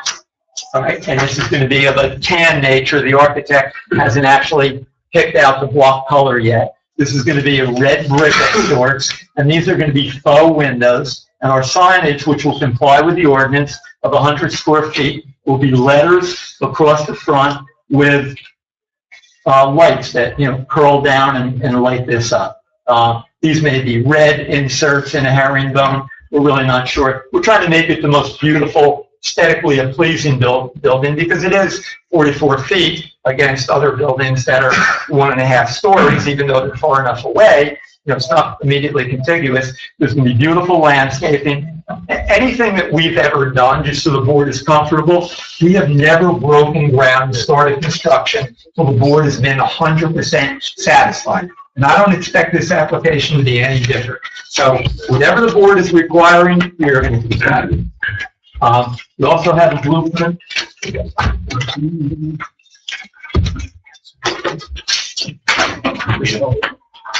This is a layout of what the interior is going to look like. And if I could just walk These plans were provided to the board. But yeah, if you could lead the board through each floor, starting on the first floor. Okay, so on the ground level, we have an office and a lobby, and we have the stairwell in the front, the stairwell in the back. This complies with building ordinances. And then we have the elevator. The elevator can be accessed if you walk through the lobby.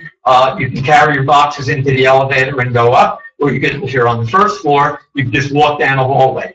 There will be little push carts if you have 5, 6 boxes, you want to load them on, you can walk them through, or it'll fit in the elevator. If you have a box truck and you pull it in here, you can go through the exterior vestibule and into the elevator through the back entrance. and back up. Or, like I said, if you have a first floor unit, you come in through the front lobby. Now, as you can see from the size of these units, they vary, 4'4" by 5 foot, 4'8" by 5'2", 5 by 10, 9 by 8. So they're not big, gigantic units where you're going to bring in multiple box trucks, which I think was one of the questions. You're not going to bring in, certainly according to our lease, it's going to be against the lease's rules, tractor trailers, because the units aren't large enough to store anything large. We're trying to accommodate the needs of the surrounding people. The apartment complexes, they have no basements, they have no attics, they have no areas to store things that seasonal goods, whether it's holiday decorations, whether it's skis for the winter, sleds for their kids, bicycles that they want to put in there during the winter months, take out in the summer. So we feel that we're satisfying a great need in the area, and our expert will testify further on that. And how many units? There's going to be 269 right now, the way it's laid out. How many on the first floor? Okay, on the first floor, we have 47 units. On the second floor, we have 54 units. And again, of comparable sizes towards the front of the Yes, yeah, they also run 4'4" by 7'8", 4'8" by 5'2". They vary all the way up to about a 10 by 10, 10 by 15 unit. Then as we get to the third level, and again, it's pretty much somewhat of a mirror image of these 84 units on this floor, because we went with some smaller units in here, where someone wanted only a 5 by 5 small unit. We offer quite a few of those 5 by 5s as well. So you can imagine, and again, I'm not a traffic expert, but when someone is taking goods and they're putting them in a 5 by 5 unit or a 5 by 10 unit, or even a 10 by 10 unit, you're putting things there and they're not going back for maybe a year. You know, that one person's not going back for a year. And then on the fourth floor, that one up.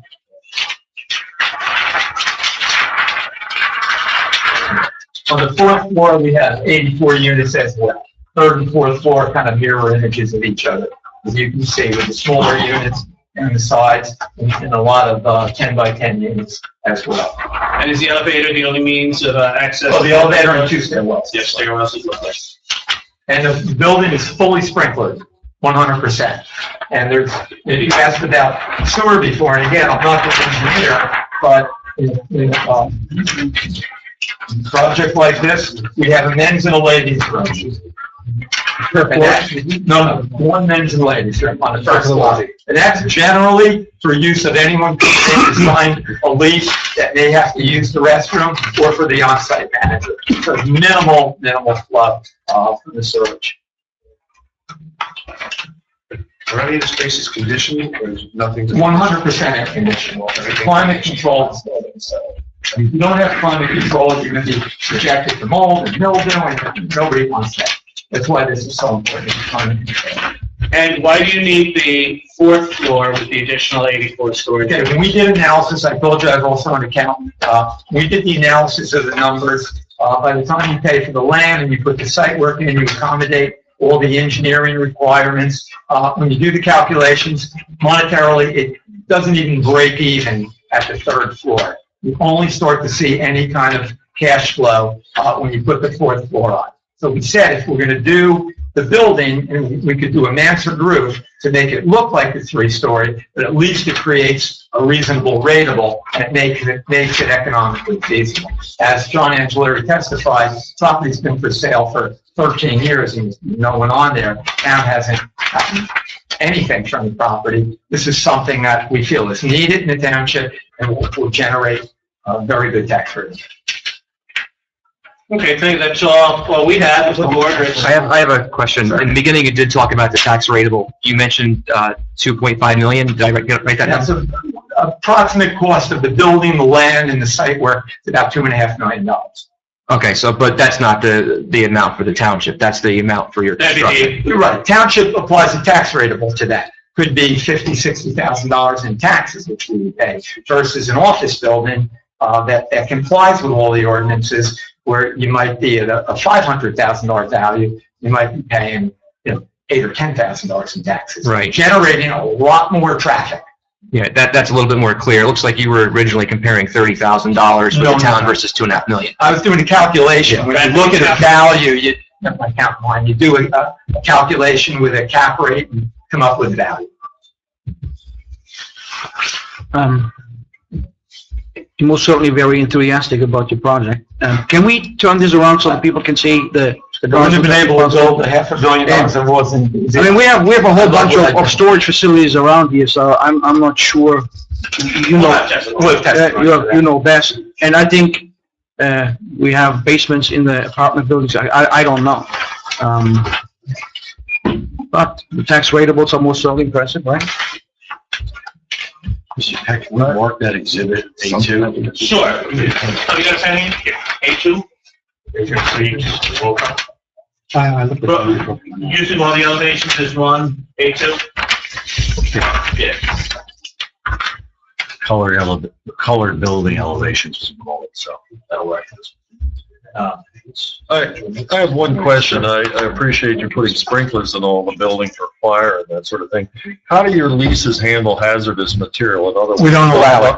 No hazardous material. But the homeowner decides to pack paint or something into one of the. Well, they have to go through the lobby, and we have a manager there. Also, I wanted to testify that one other thing. The hours of operation are going to be business hours, Monday through Friday. They're going to be 8 to 6, and on Saturday, they're going to be, you say 9 to 5? 9 to 5, and then on Sunday, they're going to be 10 to 4. Those are the only hours, not only will there be an on-site person there, will be accessible. So someone can't go in at 9 o'clock at night unattended. So the manager that's there will see people going in and out. They'll see what they're bringing in.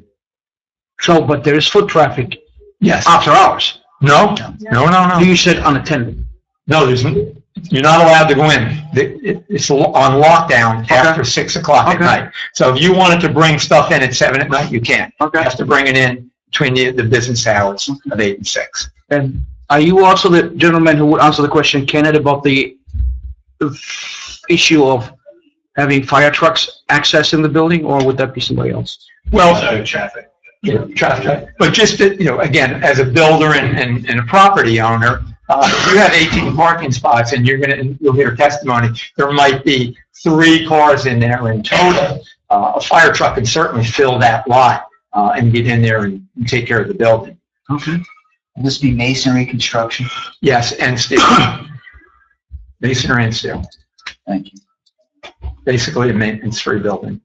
When people come in, how is that accessed, by a key code? Yes. Or will they have a card? Well, it'll be key code. We're going to talk, Richard Bonifort, who has a couple million square feet of this stuff, will testify as to the best way to handle all this. As far as the project feasibility, you said about 75% is just needed to break even. Correct. So if you took 25% off the size of it, you're just not going to do the project. We wouldn't do the project. We told the experts right from the start, our experts. And I try to surround myself, being in business, with the best experts possible, people that I've worked with through the years that are tremendous in their field, but also that have the ability to work with boards, and they see needs that the boards are requiring, they address those needs, whether it be the engineer, the planner, or the board members. I think that you have to work together hand in hand. We never would have been able to build what we built if we weren't able to deal with the boards and the experts and do what's right for everyone. Right. I appreciate your comment on that at the beginning of this meeting. The board did not get that impression. Okay. Well, that's why you were a little forthcoming there on your demands. So I appreciate your comment, but your actions have not justified that comment. Just from my knowledge, the 2 closest properties you build around here somewhere? Around here, White Township, a mobile home park, 238 units. Built Alexandria. We built hundreds of homes in Alexandria. We built homes in Warren Township? Yes. Warren, Lopatcong, Greenbrook, Summit, New Providence. Nothing like this though, right? You've never done any? No, the only thing we haven't done is indoor storage facility, which actually is the easiest to build of anything. You did a shopping facility? Yes, in Warren Township. Can you tell me what that is? Sure, it's Town Center, Warren Township. Town Center Drive and Mountain Boulevard. Thank you. Do we have any other questions from the board? Of course, we can do that later as well. We're also experts in the field. If the board has any Mount Laurel affordable housing requirements. We've built and own and manage many of them, and we're on record as wanting to build more affordable housing. So we'd be happy to help the board in any of those endeavors as well. I think we got that covered. All right, figured I'd throw that in. Hold, before you go, we're going to open this up to public. Sure. I'm John, that's, John, how are you? I live in the apartment in the area. I'm just wondering what the proposed rental prices are on the units. Probably going to be in the range of about $20 to $22 a square foot. $20 to $22 a square foot. Now, what does that work out to? Smallest unit. Well, if you took a 5x5 unit and let's say you got $20, let's say 2,500 feet, $500 a year, $1. And then you go larger. Yes, so, correct. So it'll be as low as $500 a year. And Approximately. as high. That's as low as high as the size. Depending on size, you take multiple units. And once again, it's 22 square feet. It's not much. No, it's $22 a square foot. $22 a square foot. Okay. And that was per year, the $22 per square foot per year. Yes. Do we have any other questions from the public at this point? Sorry. All right, I'll close public. Any other questions from the board from this one? You should. Yes. Do you have a question? I think one of the board members. Oh, I'm sorry. I have I a missed. comment. Sure. I haven't said that to you before, but I'm from Warren originally, Oh. Warren Township, and I know that center, and I also know some of the people who are on the board, on the planning board in Warren, and they're also very, what do you call it, doing due diligence, doing the right thing. I just want the board to know that what you said was very true, and that you take great time. And so. Thank you so much. I appreciate that. Thank you. Thank you very much. And I really want to thank you for hearing us tonight. I brought a lot of experts in tonight, and I'm paying them to come tonight, so I really appreciate the fact that you're letting them present their case. Thank you. Thank you. All right, next I'd like to call Mr. Richard Montefort up.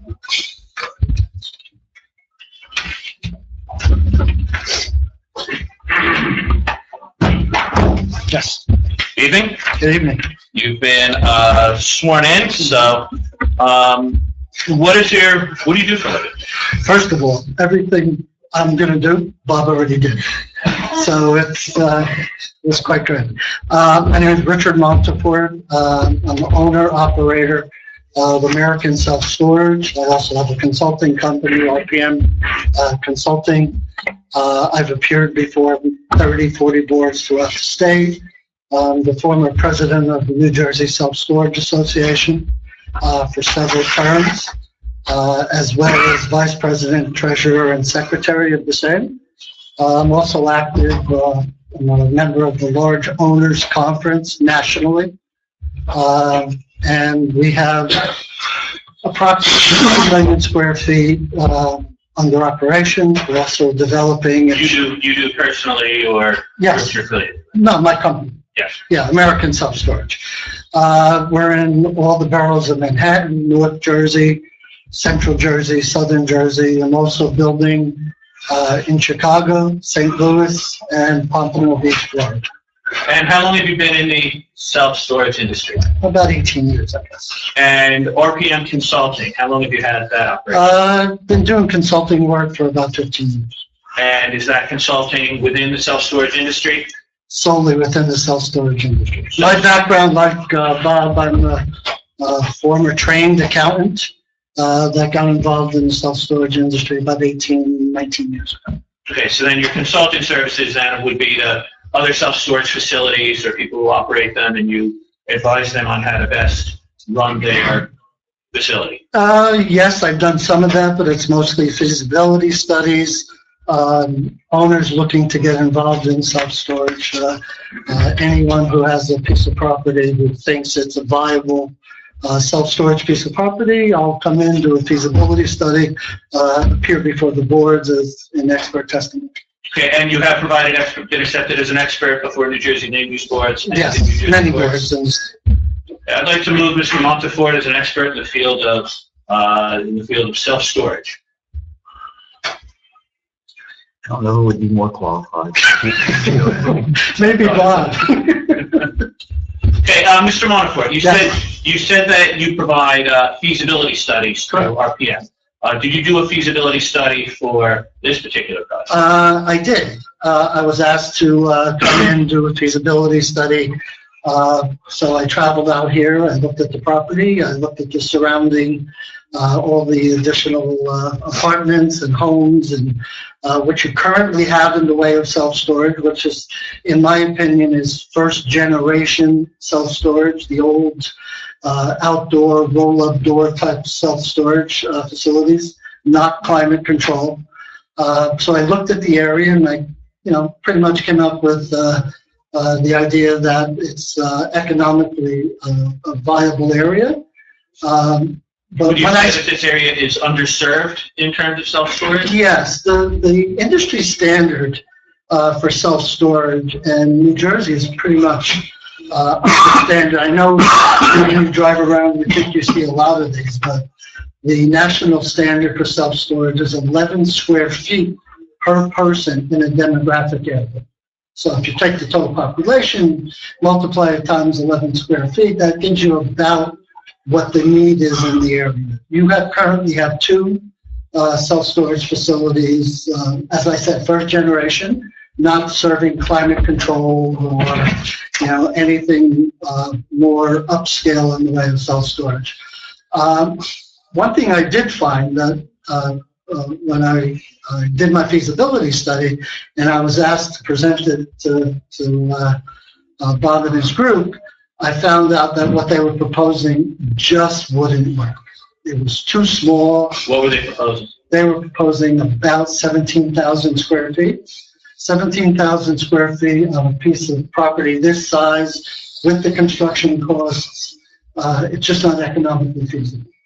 After several talks with them, we designed something that we thought was a little bit more. The return would take a little longer, but at least it was economically feasible, and they'd at least be serving the town with something that it needs. Okay, and have you reviewed the actual plans, the Yes. architectural and site plans? Absolutely. And I think there's 263 units of varying size within the facility. Given these unit sizes, what kind of tenant or customer would you expect this facility to attract? Well, I have to say, everyone has the need for self-storage. I mean, whether you're in an apartment, 500 square foot apartment, or you have a 3,000 square foot house, everyone has a need for self-storage. Everyone wants the basement in a 3,000 square foot house. It's a man cave now. They want all the garbage, the storables taken out and put into storage. So everyone has need. I have people who just do Christmas decorations. We have people, and I have 28,000 total units, rooms, across our facilities. We have one group has all his gold records, and he's a writer, producer of music. Another group just Christmas decoration, clothing, winter clothing versus summer clothing, and they'll switch it out in the smaller units. So everyone really has a need for self-storage. Lawyers and accountants, record retention. You have to keep records for X period of time. So, one facility, I have one lawyer who has 20 units in a row. So everyone has to. Okay. And given your experience in a facility of this size, 31,600 square feet, how many tenants would you expect to be there at any one time? First of all, 31,000 square feet is a very small facility. It really is. The other two facilities you have in town are anywhere from 60 to 70,000. Again, first generation, outdoor storage, roll-up doors. When you put 31,000 square feet in a building like this, at any given time, you're not going to have more than, I would say 6 trips a day. A trip is one in and one out. So that's 3 cars a day. 3 cars. 3 cars a day, right. And that's backed up by the Institute of Traffic. So, traffic engineers, right. And have you performed like traffic or parking analyses of this? So based on your review of the ITE manual, you're estimating 3 trips a day, or 6 trips a day? No, it's probably 6 trips a day. I mean, even if you were to double that, 12 trips a day, that's 6 cars. A typical Wawa or a facility, an office facility, maybe a little bit larger, but a typical Wawa generates 150 trips an hour. So this is probably the most benign use. And I think our traffic engineer will back that up, that you can put of any real estate type on. Okay, now if you think, have you done an analysis for like say a 50,000 square foot and above facility? I saw something that generates 12.5 vehicle trips per day. Does that sound accurate? Yeah, I would say With so. 1.6 trips an hour? Yeah. Again, very benign. Is your traffic consultant going to testify to this? I believe he is. Because this gentleman may know a whole lot about storage facilities. I don't know if he's been qualified as an expert as it relates to the traffic associated with these facilities. Well, I can tell you, we monitor our gates. This particular property does not have in and out gates. We monitor our gates, and I can testify that given our gate activity across my entire portfolio, on the busiest day of the week, a Saturday, in a 100,000 square foot facility, none of my facilities are under 70,000 square feet. In a 100,000 square foot facility, you'll have 12 cars in a day. And that's from actual gate activity that I could supply if you needed. Would the size storage units would be comparable? Yes, yeah, you always look for a unit mix anywhere from 5x5s up to 10x30. This facility can't handle that size. It will be smaller units, 5x5s, 5x10s, 10x10s. That's the bread and butter of what you'll use. Plus, the footprint of the building and the floor plates of the building just don't allow for larger storage units. I would like to address one thing, and I think it was this gentleman's comment or question, as far as whether or not you would have 2 trucks coming in, multiple trucks. I have suggested, and I will continue to suggest, because I will be consulting as this property opens, this property will have its own truck. It will have its own box truck that it will give out free for rentals, initial rentals. So we will be controlling the activity of trucks coming in and out. So with our own truck, we will be scheduling how people are moving in and out. So we should never have 2 trucks on the facility at the same time. If everybody gets along with you and rents your truck. No, they don't have to rent it, it's free. Or if they then want to use the truck. I don't know about you, but I don't know anybody who doesn't take something free, especially. Because that also will mean that you have to have a truck on-site parking all the time, right? That would then also be truck parking on-site. The truck will be parked on-site there all the time? After hours, it will be backed into that bay down the side, tucked away. And there's no activity after hours, as we know, so it would never be up front. Will you offer the services of the truck for people that are moving out? No. Can I ask you, first of all, we have 3 storage facilities around here, not 2, I believe. If I would go there tomorrow, I would find them all booked? Depending on the sizes, sure, yes. You would also find that and again, our traffic engineer will testify to this, because I visited all your facilities. They all have 6 or 7 parking spaces and 1 handicap space. There's really not any more than that. Even though we're offering 18, as a storage operator, 9 is probably still overkill. But you'll find that you'll see how many spaces they have. While you brought it up, it may have no bearing on anything, but you just said handicapped accessible. How are you handling that? We have there's handicap accessible parking on there.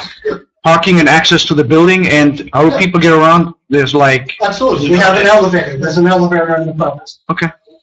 Also, according to the code for self-storage, an X percentage of every storage facility have a certain number of handicap units. They are retrofitted with certain special handles, so they have access. Your parking spot comparison, I don't think is relevant because the other facilities in our town, you drive to the garage or facility that you're renting. You drive to where you're dropping your stuff off. You don't need to park in the parking spot. The parking spot is for people who are checking in. That is correct. Those first generations have units Yes. where they get to drive around, but they're So I wouldn't still- consider it comparable. But they're also 60,000 to 70,000 square feet facilities. What is the closest climate control storage facility?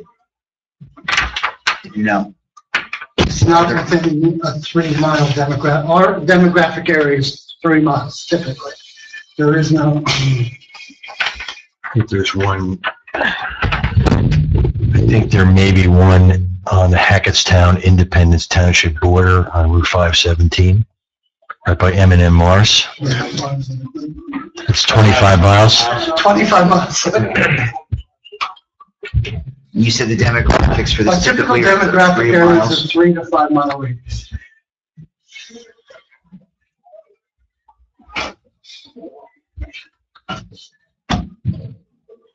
And just clarify that for myself, when you testified as to the need, and you were talking about 11 square foot per person per year or whatever.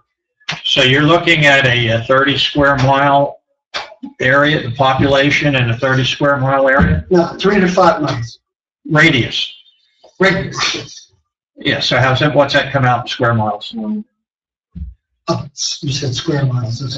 I mean, that's how, we're 7.5 square miles. So when you're taking multiple towns and you're taking Yes. round numbers about 30 square miles. Yeah, it's in our facility. And how many you don't know how many facilities we have in that 30 square miles?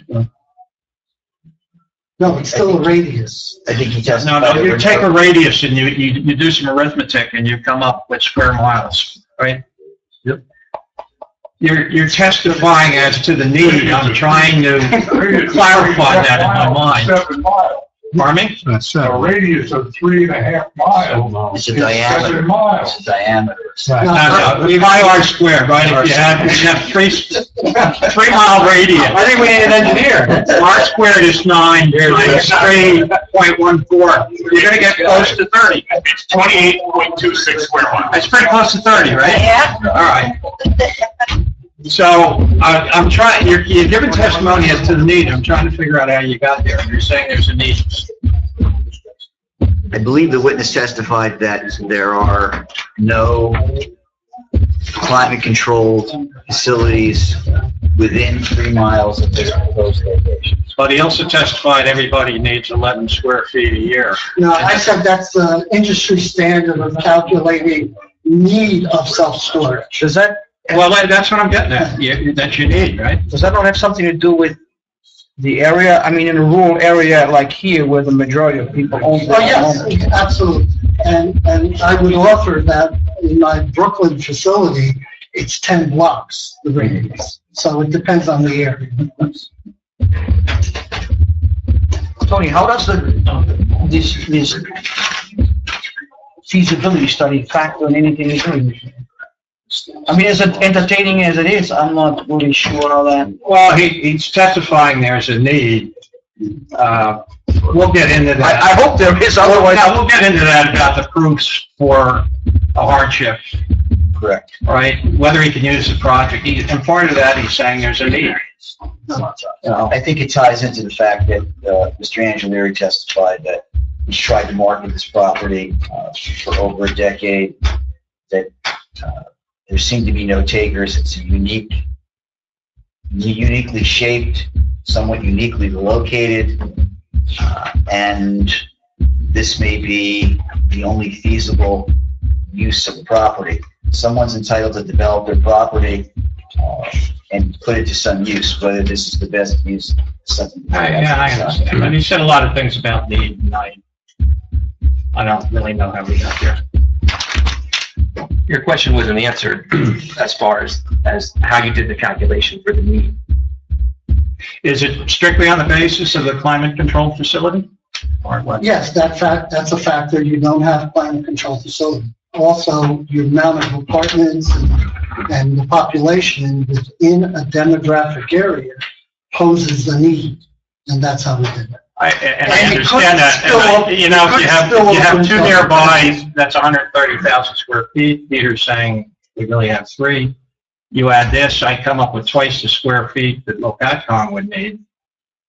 So obviously you're considering a bigger area, and I'm just trying to clarify that in my It head. spills over into other townships. did you have the opportunity to look at the occupancy rates for the other two self-storage Yes, facilities? they're all in excess of 80%. And is that considered at capacity in the That's industry? capacity. Thank you. Perhaps another way to look at this is not Mr. Montefiore, I'm sorry. Montefiore. Multiple. Montefiore, Mr. Ferrugi's first rodeo. And I don't think they would be pursuing this if they didn't believe it was economically feasible. I mean, at the end of the day, I think we've got to give that some consideration as well. Be that as it may, proceed, please. Very briefly, I think we're almost done. How many employees does this facility have? I have a full-time manager, one, a relief person, might overlap in hours, and a part-time person works Saturdays and Sundays, So at most, you would have 2 employees there at any one time, at most, but usually it would be 1 employee. yes. And again, based on your years of experience in the industry, do you think that the 18 parking spaces is adequate for a facility of this size? I think it's more than adequate. Is 9 adequate?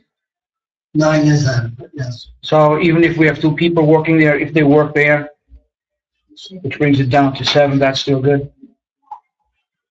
Yes. You got one handicap, so you're down to 6. That's right, so we're down to 6. But again, how Considering many you people? have 6 trips a day, even if you had 12 trips a day, that's 6 cars over an 8-hour, 10-hour day. So yes, it's adequate. Awesome. I'm not 100% sure that you proved that there's only 6 trips a day, but that, you don't have to address that right now. But I'm just saying, Well, we have traffic engineers. the traffic engineer's coming. Obviously he's coming up here, but I'm not convinced there's only 6 trips a day. I'm not saying it's 100. I'm saying that 6 sounds a little low.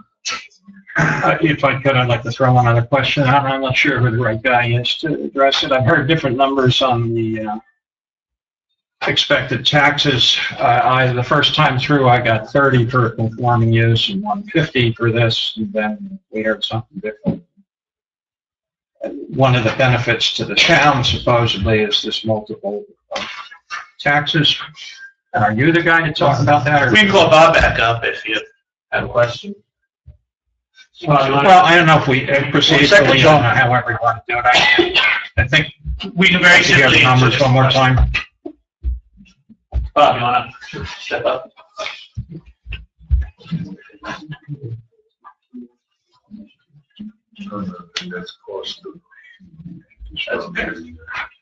Bob, could you give the board the benefit of, through your calculations and the analysis that you did, with the value of, say, constructing an as-of-right office building, which would be something that would require no variances, versus the proposed facility? Okay, so let me say, first of all, for the last 13 years that Mr. Angelieri had the property, he's paying approximately $1,500 a year currently. So going back 13 years, it could have been a couple hundred, working its way up to what he's paying today.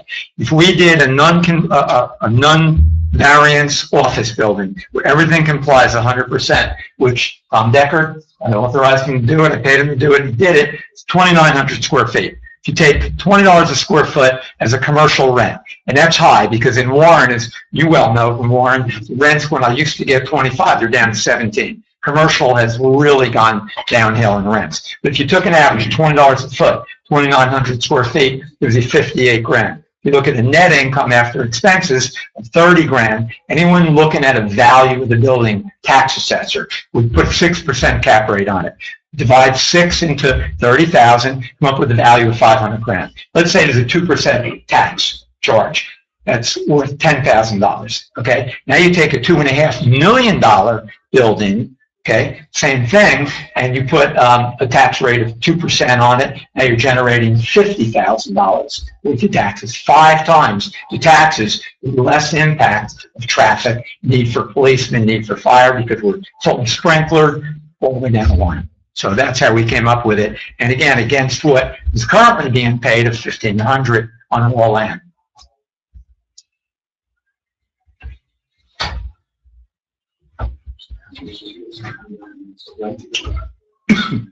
Does anybody else have any questions for Mr. Montefort? More or less. Okay. I think we can open it up to audience. I think I saw some audience participation. Any questions of this witness? No. Well, hold on, John, are you still coming forward? Audience participation, audience questions, public questions? No, okay. Right, no public questions on this witness. Any more board Thank you very much. questions? We're good? We have left. Two, traffic and planning. Try not to beat around the bush here. I'd like to call my next witness, Mr. Douglas Poliniak. Mr. Poliniak, you've been sworn in. Can you give the board the benefit of your educational background? Graduated from Lehigh University. Graduated from Lehigh University in 1998 with a Bachelor's of Science in Civil Engineering.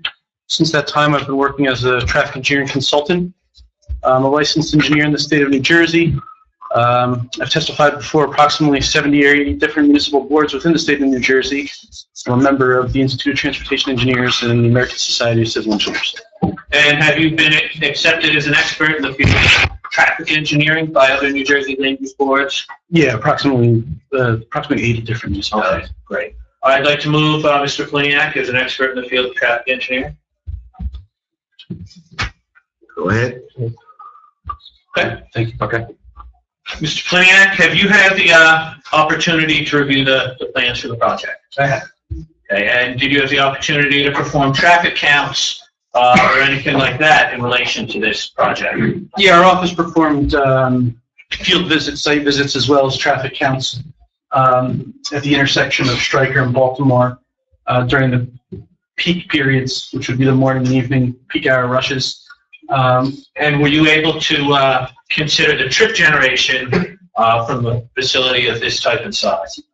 Yeah, what we did is we reviewed the trip generation manual prepared by the Institute of Transportation Engineers. And that manual for a facility of this size projects slightly higher volumes than Mr. Montefort testified to. But those studies were for only 7 facilities across the state of New Jersey. They projected 4 vehicles accessing the site within an hour, which is a little higher than what Mr. Montefort experiences at his facilities of 1 vehicle in an hour. So what we're talking about is an extremely low trip generating site with 1 vehicle accessing the site every 15 minutes, which is, at most. At most, which is, pretty insignificant and probably the least trip generator you can put on a property. Just so I'm clear, when you say trips, 1 in, 1 out, so is that talking about 2 vehicles per hour or 8 trips and 4 vehicles per hour? With respect to the ITE, that's 4 in and 4 out, in and out. Okay. So it's 8 trips per hour. Correct. Thank you. I just wanted to be clear. Yep. No. That's a lot different than 3 trips per day. That's in conflict of the previous witness. He was talking about 3 trips per day. You're talking about 8 trips per hour. I would add that That's the a prior big witness difference. was testifying as to his actual experience in managing tens of thousands of storage units and over 2 million square feet in storage facilities versus a calculation derived academically through the study of 7 self-storage facilities in the state. So I don't know that that's necessarily the gold standard either, but I think through real-life experience and testimony as well as the book, I mean, we're looking at between 1 and 4 cars now. No, when you don't have actual data, you use the book. I mean, that's where we get our information from. It's always great to have practical information from someone who has as much experience as Mr. Montefort. So I would say maybe somewhere it's between 1 vehicle and 4 vehicles showing up in an hour. So maybe 2 vehicles in an hour, something like that.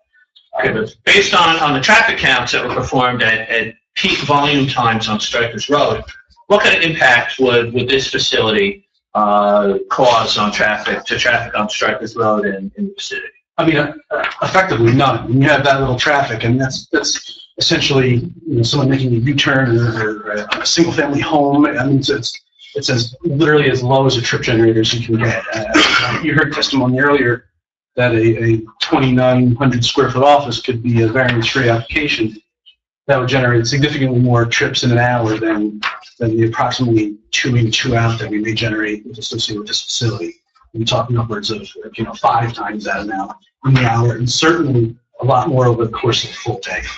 Now, Doug, you heard, I believe it came from a member of the public who had a question as to the location of the driveway, to Baltimore Street, and then there's also questions about, driveways from residential buildings across the street. Can you shed some insight on that? Yeah, and I think Mr. Sturbins in his review letter had a comment about that as well. I will go back and say that the subject property has frontage on Stryker, and access needs to be provided to Stryker. Therefore, the access is provided along the existing left turn lane. Mr. Sturbins had recommended that some striping modifications and signage be provided just to alert people in that lane that there is a turn prior to Baltimore. So I would agree that some striping and signage should be provided. That would be going to work with Mr. Sturbins to his satisfaction to get something accomplished there. But like I said earlier, I mean, the site is going to have such minimal impact on the motoring public. If you had 2 to 3 vehicles entering in an hour, I mean, those vehicles may not even come from the south. They may come from the north. You may not have any impact of that left turn with the residences to the north. So I don't think on an hourly or daily basis you would even notice the traffic using this facility. Okay, is there anything else that you'd like to share with the board, or? With respect to parking, I noticed a lot of comments about parking. We also reviewed some materials available to us. The Institute of Transportation has a booklet, parking generation. It's 4th edition. They have calculations based on the number of units as well as based on the square footage. And when they calculate the demand for parking based on the number of units, they come up with 4 parking spaces per facility this size. And with the square footage, it's 6 parking spaces would be the next demand. There's also a publication called the Subdivision and Site Plan Handbook, and they also calculated for a facility this size 6 parking spaces. So based on what Mr. Montefort has experienced, as well as the ITE, and as well as this other publication, I think we could definitely say that the 9 parking spaces, and even maybe 1 or 2 shy of that, 8, 7, would be sufficient for this property. And I just have one more question about the driveway. So obviously, with the property fronting on Stryker's Road, if it's going to be developed at all, there needs to be access from Stryker's Road, correct? Yes, correct. Is that the best, from an engineering and safety standpoint, where the driveway is currently located? Is that the best spot along that frontage? I think, I don't know how I would qualify best, but I think it's an okay location based on the fact that it's located on the north side of a curve. We're located on the curve because of sight lines to the north and south. Yeah, I think it's, it's a unique piece of property, and the driveway at that location makes sense to me. Okay. That's all I have. Does the board or its professionals have questions? As part of your expertise analysis, do you also cover you also look at the turn radius of emergency vehicles and such as that? So I haven't specifically at this location looked at larger scale emergency vehicles. Okay. And in the analysis or the condition of no trailers, does that include little tow behind, like if someone has a little 4x6 landscape trailer that they're coming in with something, are they excluded from entering this property as well? No, it's 18-wheelers. Right, so the extra space may be needed for, say, an inexperienced person with a small tow-behind trailer, just to maneuver. Do a turn. To turn and to navigate around. But you don't have any turn radiuses calculated for such thing? No, I mean, the engineer had put together some turning templates for a box type truck to deliver, and there's sufficient space for that. But Eric is right. They're driving a car or truck with a tow behind trailer, and moving that thing back and forth is a lot more difficult than that. I just, Box truck, you're absolutely right. I see this as maybe the parking spaces aren't needed, but I think the amount of blacktop may be needed for, so. There may be the ability to put a little bump out, maybe not build the parking spaces in their entirety, but, say At the corner. add half the green, and maybe put a little, like, so they can parallel if you have a larger Right, vehicle like that. right. 'Cause I know there's some concerns about two box vehicles, which may or may not happen, but it might provide a little extra. Right, because if there's room to pull in and turn back out without having to do a 3-point turn, if you're towing a small trailer, you're looking for that space to not back up. I don't think there's room for them. Would it be more feasible for an in and out driveway? An in driveway down this end, an out driveway down by the curb, where something like that could just pull in and pull right back out again? I assessed the frontage here and the situating a driveway on the south end of the property frontage is not a wise idea, in my opinion. You just don't have adequate sight distance. How it is Buffalo? Yeah, on the south end, you don't have adequate sight distance around the curve. The driveway where it's shown is the best location for access to the site. And if the board is satisfied with reducing the number of parking spaces, why don't you let their engineer confer with Paul on perhaps increasing some of the area and not turning it all into green, but see what alternatives are available. I think that makes the most sense. Okay, we're fine with that. I would agree with Mr. Spicaro because Mr. Decker is going to be going back, working on his plans over the next 2 weeks to get them back in for the February meeting. So I think he's going to want to know if he's going to be showing a bank parking situation or taking asphalt off altogether. So we should probably give him that direction tonight. Thank you. Have you looked at the accident reports for Baltimore and Strikers? I have not.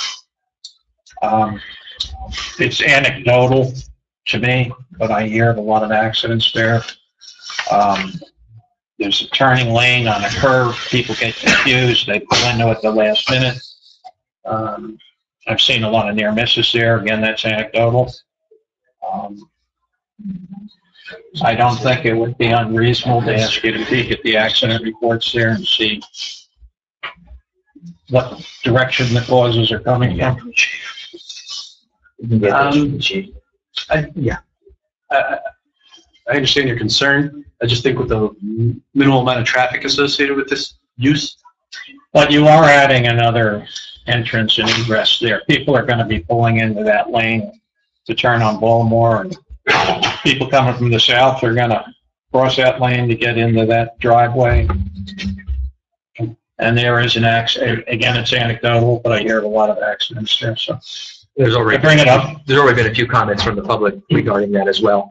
I heard a comment, something about a separate entrance, one for entrance, one for exit, which would put the entrance into the facility on the south there. I heard that. Somebody mentioned it, but it didn't go anywhere.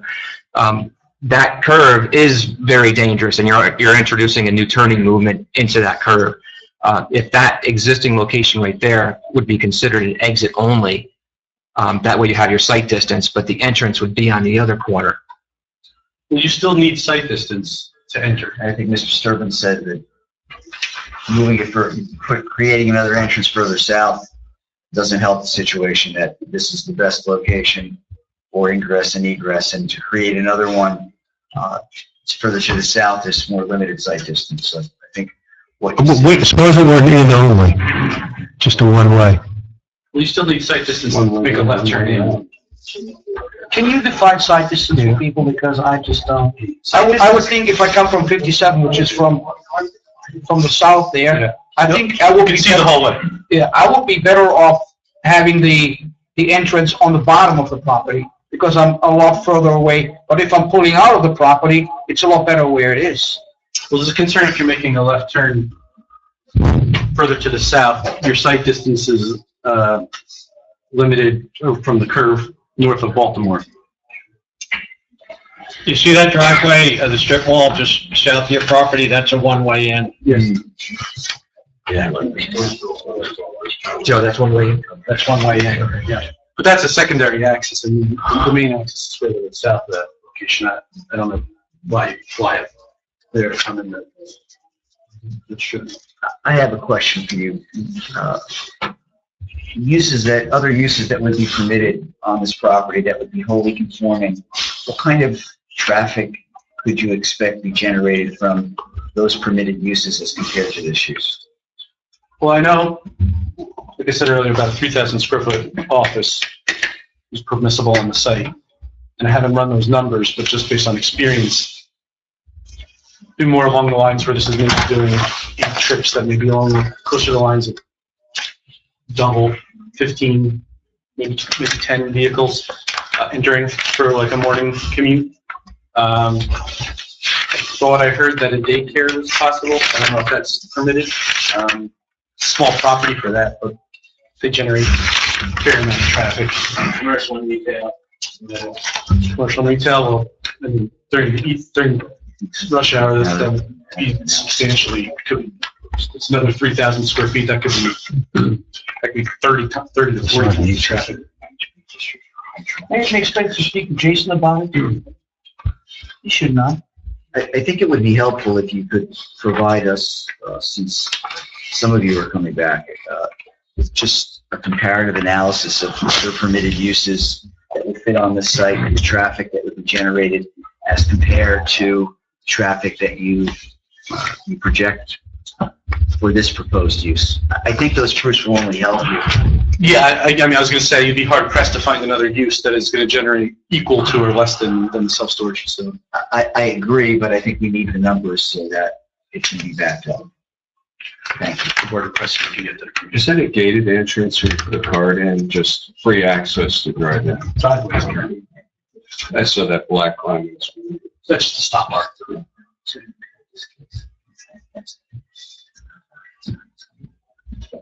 It's very easy to do.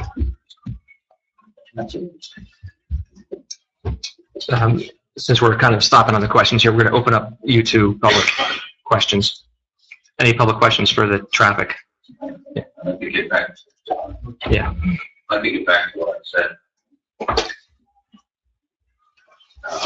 Why don't you come up to the microphone first and we can get you. Thank you. Kent, Pine Weeks, 208 South 7th Street. Knowing that intersection very, very well, and Paul, I trust your abilities there, so, hypothetically, I'm coming from California, moving out here. Okay, you've got your truck unloading, where am I putting mine?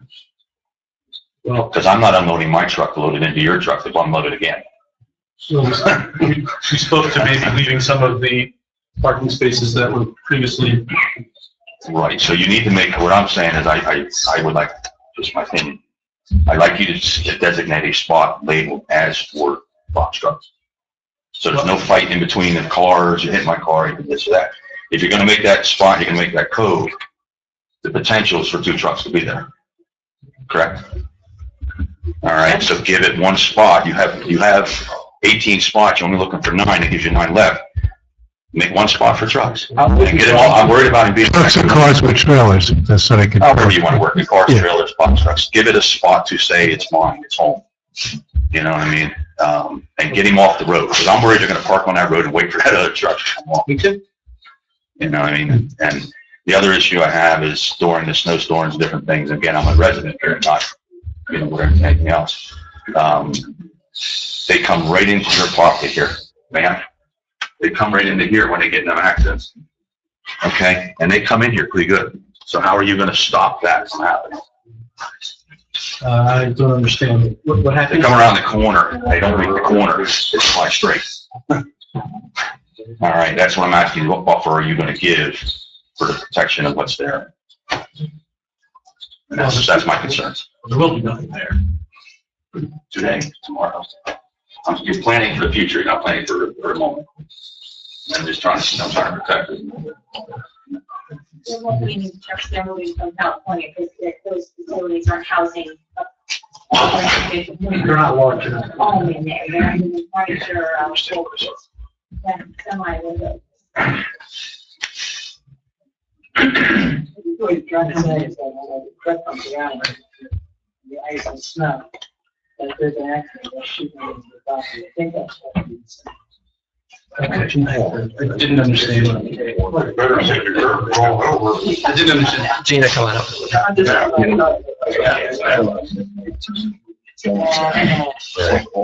Again, Gina James, 220 Strikers Road.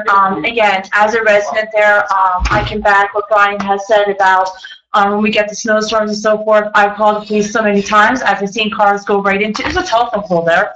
Before a telephone pole, there was a sign indicating that there is a turn or curve there. They've hit that multiple times, and I've called to report them myself. Being out on my back on my deck on Saturday morning, just this past Saturday morning, I was out there for an hour. Within the first 15 minutes, I was seeing 3 cars hit each other at different time periods. So, I mean, it's a very dangerous intersection because people won't take that turning lane. So my question is, what are the plans for signage and make that safer? And I understand that's not going to bring a lot more traffic, but it's another element added into that corner. So what is going to be done to make that safe? What's going to be done to protect your property from those cars going off the road in those winter months? We don't currently have any sign package proposed. We're happy to work with the township when it comes to traffic safety signs on the property. Okay, I'll just make sure the board's aware of that. That's something that's going to make that, again, an added extra element, add to that. Roger, I think I speak to the chief and see what he has to say about it. I'm not sure if signs are enough. And maybe it's the location of the exit. Well, again, the road, the roadway is what it is, the frontage is what it is, and if the property is going to be developed, there needs to be some means of access from Strikers Road. Sure. So the question is where on the frontage is it best located? And both our expert and the board's expert have both indicated that where it is proposed is the best alternative out of what's presented. Since our police officers are policing that and they know where the accidents happen, I think getting some insight there may be beneficial. And if it's best entrance, then that's what it is. I'd like to hear something. Okay. Fair enough. I would like to reemphasize what Gina said. I see it myself. I take that road, every day. And that left-hand turn right now to get into Baltimore is not a left-hand turn. You need both the right lane and the center lane in order to do your maneuver. There's no way of getting out of the right lane to get into that left lane. You can't do it because of the radius of the road there.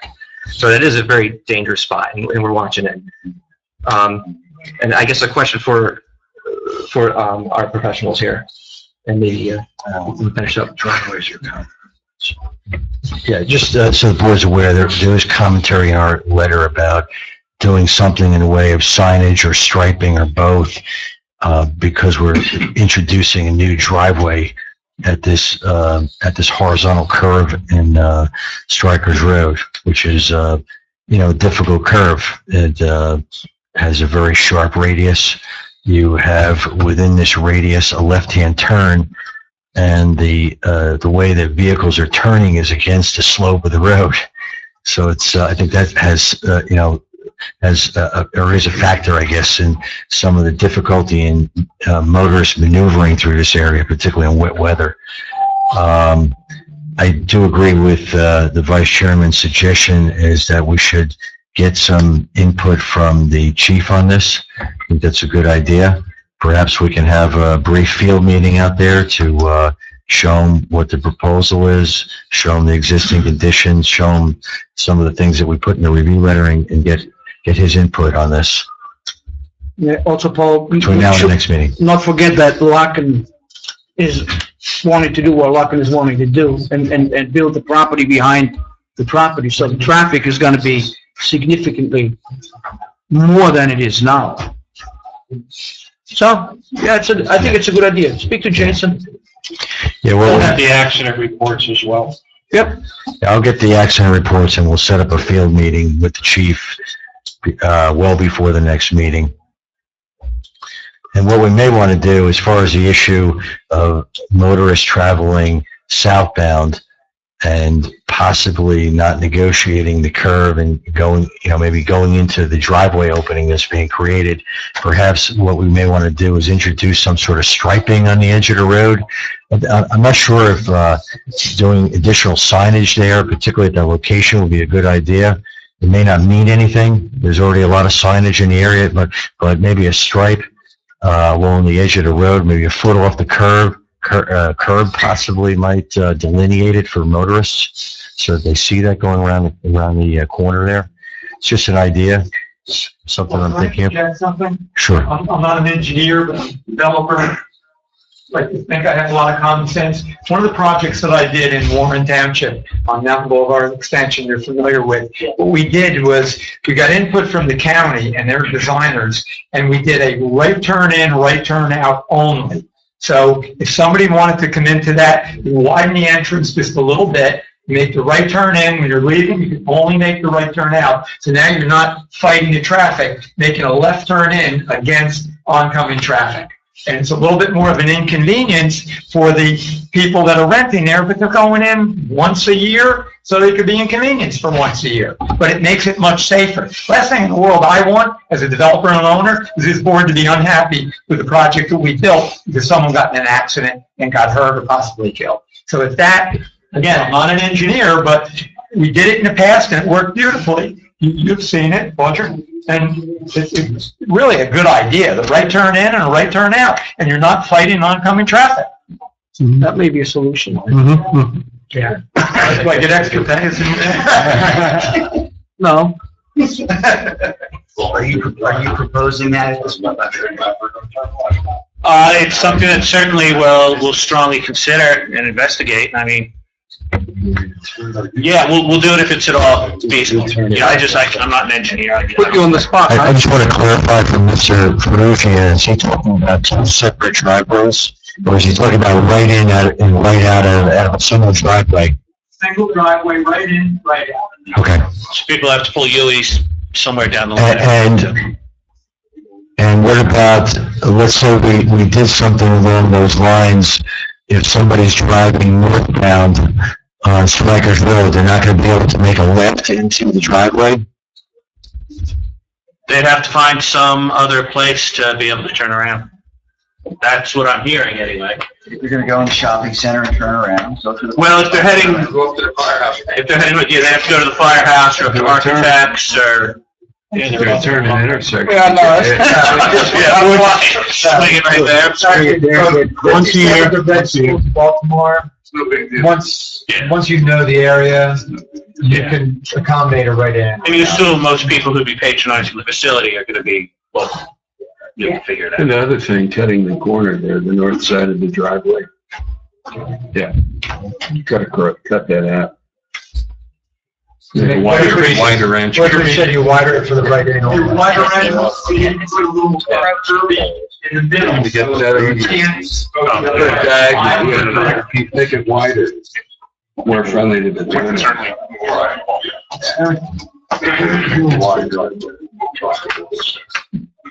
But they're going to be walking around, so who's going to stop you? Like a drive, it's stories. Okay, so, any more questions for Mr. Pliniak? We'd like to squeeze our last witness in if we can. Realistically, we've got 15 minutes and we've got public comment. We are going to end by 10 o'clock. I'd like to hold your next witness is going to be coming to the next meeting regardless. So I'd like to hold it off to next meeting. He has to come back anyways. It's your microphone. We'll do whatever. We're just not going to be able to squeeze it in. We've got to get the public comments through. In fairness to the board and to the public, for them to remember what questions to ask next month based upon Mr. Snyder's testimony this month might be difficult. If we were at the end of the line, I'd say, well, let's keep going, but we know you're coming back. So besides, Mr. Snyder loves us and he'll love to come and see us. Sure. Okay. And he'll come in fresh. It's not 9:45, and we can get a lot done within a lot less time. So no further notice is necessary. We'll carry the notice from today and see you next month. Just so the applicant knows and and the public knows, what witnesses do you want to hear from? Who do you want back? Who do you want more information from, or who may No, I think ask you questions? the traffic study, the gentleman said he is gonna present you information, right? Yes. That was one. Mr. Snyder did not speak. That is two, right? Tom has work to do. Yeah, I have work. Mr. Decker, I don't, and that will be it for me. Yeah, I just wanted to say, I preferably would like to see the revised plan submitted 2 weeks from today, February 8th. Absolute drop dead date, Friday the 10th. And then, I'll contact the chief tomorrow to set up a field meeting for early next week to get his input. Okay? All right, so then we are still going to go into the public comments regarding all the testimony that you had, if there is any. We have enough time to do that. So would we go straight into public comment at this point? Should we wait until Eric's done? Or do you want to, I mean, do you want to wait a month to? I think we should wait until the applicants presented their case to get public comment. The public get the benefit of the revisions to the plans, additional testimony from the board, and most importantly, I would just add that if anyone from the board has any questions that they think they might have with Mr. Ferrugia, who lives in Florida, you know, he may not want to come back next month. we can Skype them in, but no, seriously, it's your call. He's a very impressive witness. I think he was very helpful. If he wants to come back, he's welcome. But He's coming back. Oh, okay, he is coming back. I would say faulty intelligence. Who's your ultimate fact? Indeed. Who's your remaining witness? The sub-planner. The planner. Plus, we'll have, you know, supplementary testimony from Mr. Decker and Mr. Pliniak, site and traffic engineering. Okay, so I'm going to give one last opportunity for questions if there was any that were missed. This is questions regarding the expert witness from the public. If you missed your chance, you can. This is not comment. This is questions. So it looks like we're covered there. Okay. Okay. Well, we'll see you all next month then. Thank you. All right, thank you. Have a good night. Should I leave these here? Yeah, that'd be fine. Leave them right here. Prior to okay, let's check the thing. So planning board. So prior to adjournment, couple last comments to make. The first comment is to that if we can. Okay.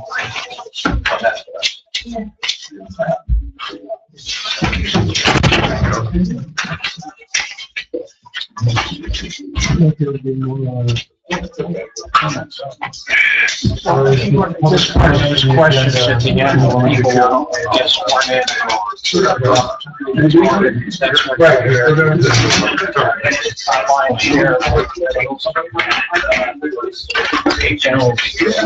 And you accept it as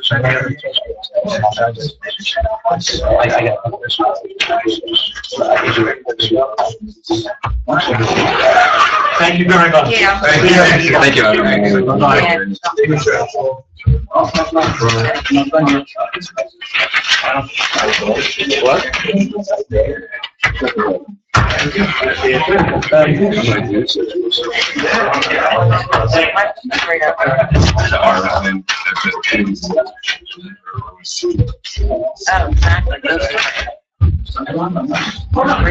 Okay, gentlemen, we do have a couple more things to address here, so if you guys can quietly, back up, that would be appreciated. Yeah. What's the date of the next meeting? It's Wednesday. February 22nd.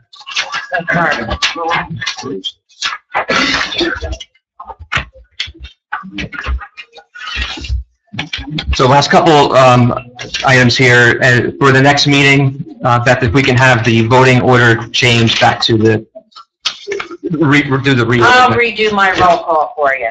Yes, thank you. And secondly, there is not time tonight, but we do need to continue the discussions with the Highlands and the zoning districts and the ROM. I was hoping there would be time tonight, but there's not time tonight. So I don't know if there's going to be time next February too. So I am suggesting a meeting in 2 weeks specifically for that purpose. We need to catch up. We missed a lot of meetings last year, and there's a lot to discuss, and we got to keep that moving forward. So I'd like to, I guess, do we take a vote on a meeting, or do I just set one up? Well, no, you should ask your board. Yeah. You should try to, figure out a date and ask your board if they can all make it. If you have your professionals that are involved, there's going to be an extra cost associated with your professionals coming out. Understood, and we saved a lot of costs by not having a lot of meetings last year, so I'm okay with that. Well, So- that budget's gone, so you can't even think about that. Understood. You're going to be presenting a budget for this year, so you're going to have those extra costs. Understood. Okay.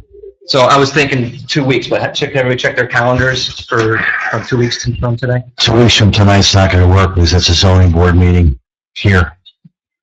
It would have to be a Thursday night. Right. Tuesdays and Wednesdays are tied up. Okay. Thursday the 9th, Eric? I didn't bring my calendar up, but I can make it, I could make it work. Thursday the 9th. 2 weeks would be, what, the 8th? So the Thursday after 2 weeks, the 9th. Yeah. I can make that work. I represent the Mendon Township zoning board, and that's That's the date of the meetings, okay? second Thursday of the month. Available on the 16th. Say a week is that. That's a Thursday. The third Thursday. Paul, are you able to send your handsome colleague over there? I can send them. Absolutely. There you go. This is when, Thursday the 16th? Thursday the 16th, yeah. I'm appearing to be putting out Township planning. I can get someone to cover for me if you want. I'm just telling you it's where I have to be. Paul and George, are you guys okay for the 9th? Let's see here. And I think I can get somebody to fill in. And honestly, if we do a meeting with the planner and engineer, that might be enough just to keep the discussions going. We probably not voting, just gotta get the conversation going. And we need a forum to. The 9th could work. I just got to double check my calendar in my office. There's nothing on my phone calendar here. It could work. It also might help if you tell the board professionals what you want us to be prepared to do the evening that you meet, discuss. Right, the last time we met, which was November 30th, I believe, somewhere around there. George, you presented a report and we discussed it. And at the end of that meeting, we said we're going to continue the discussion at the next meeting. Well, the next meeting never happened. So, I mean, we've had time to absorb it, and certainly it's time to continue the conversation. And, that would be enough. It would probably only take an hour just to continue the talk. And I think it's important. And I'm just making sure that you were there. So it's a continuation of the discussion on the report that you submitted. I think you sent it on November 20th. No, I assume. Yeah. Yes. Yeah. Okay. So, 7? So if you can get things, we can do it as long as the planner and the engineer are here, so we can have that conversation. I think that's important. So we'll do the 9th. The 9th at 7 o'clock? Yep, 7 o'clock on the 9th. It won't be necessary for me to get someone to cover me. It's just going to be a discussion of that. I don't know if we need to. I don't think so. I mean, I get the board opinion. Do we need the attorney here on that one? I think the best person who knows it should be here on his time. If she thinks she should All right, be so- here, then, I don't think. no. Okay. All right. Very well. All right. All right, so that was it. I'll take a motion to adjourn. Second. Meeting adjourned. Thank you, everybody. All in favor? I'm assuming we're all.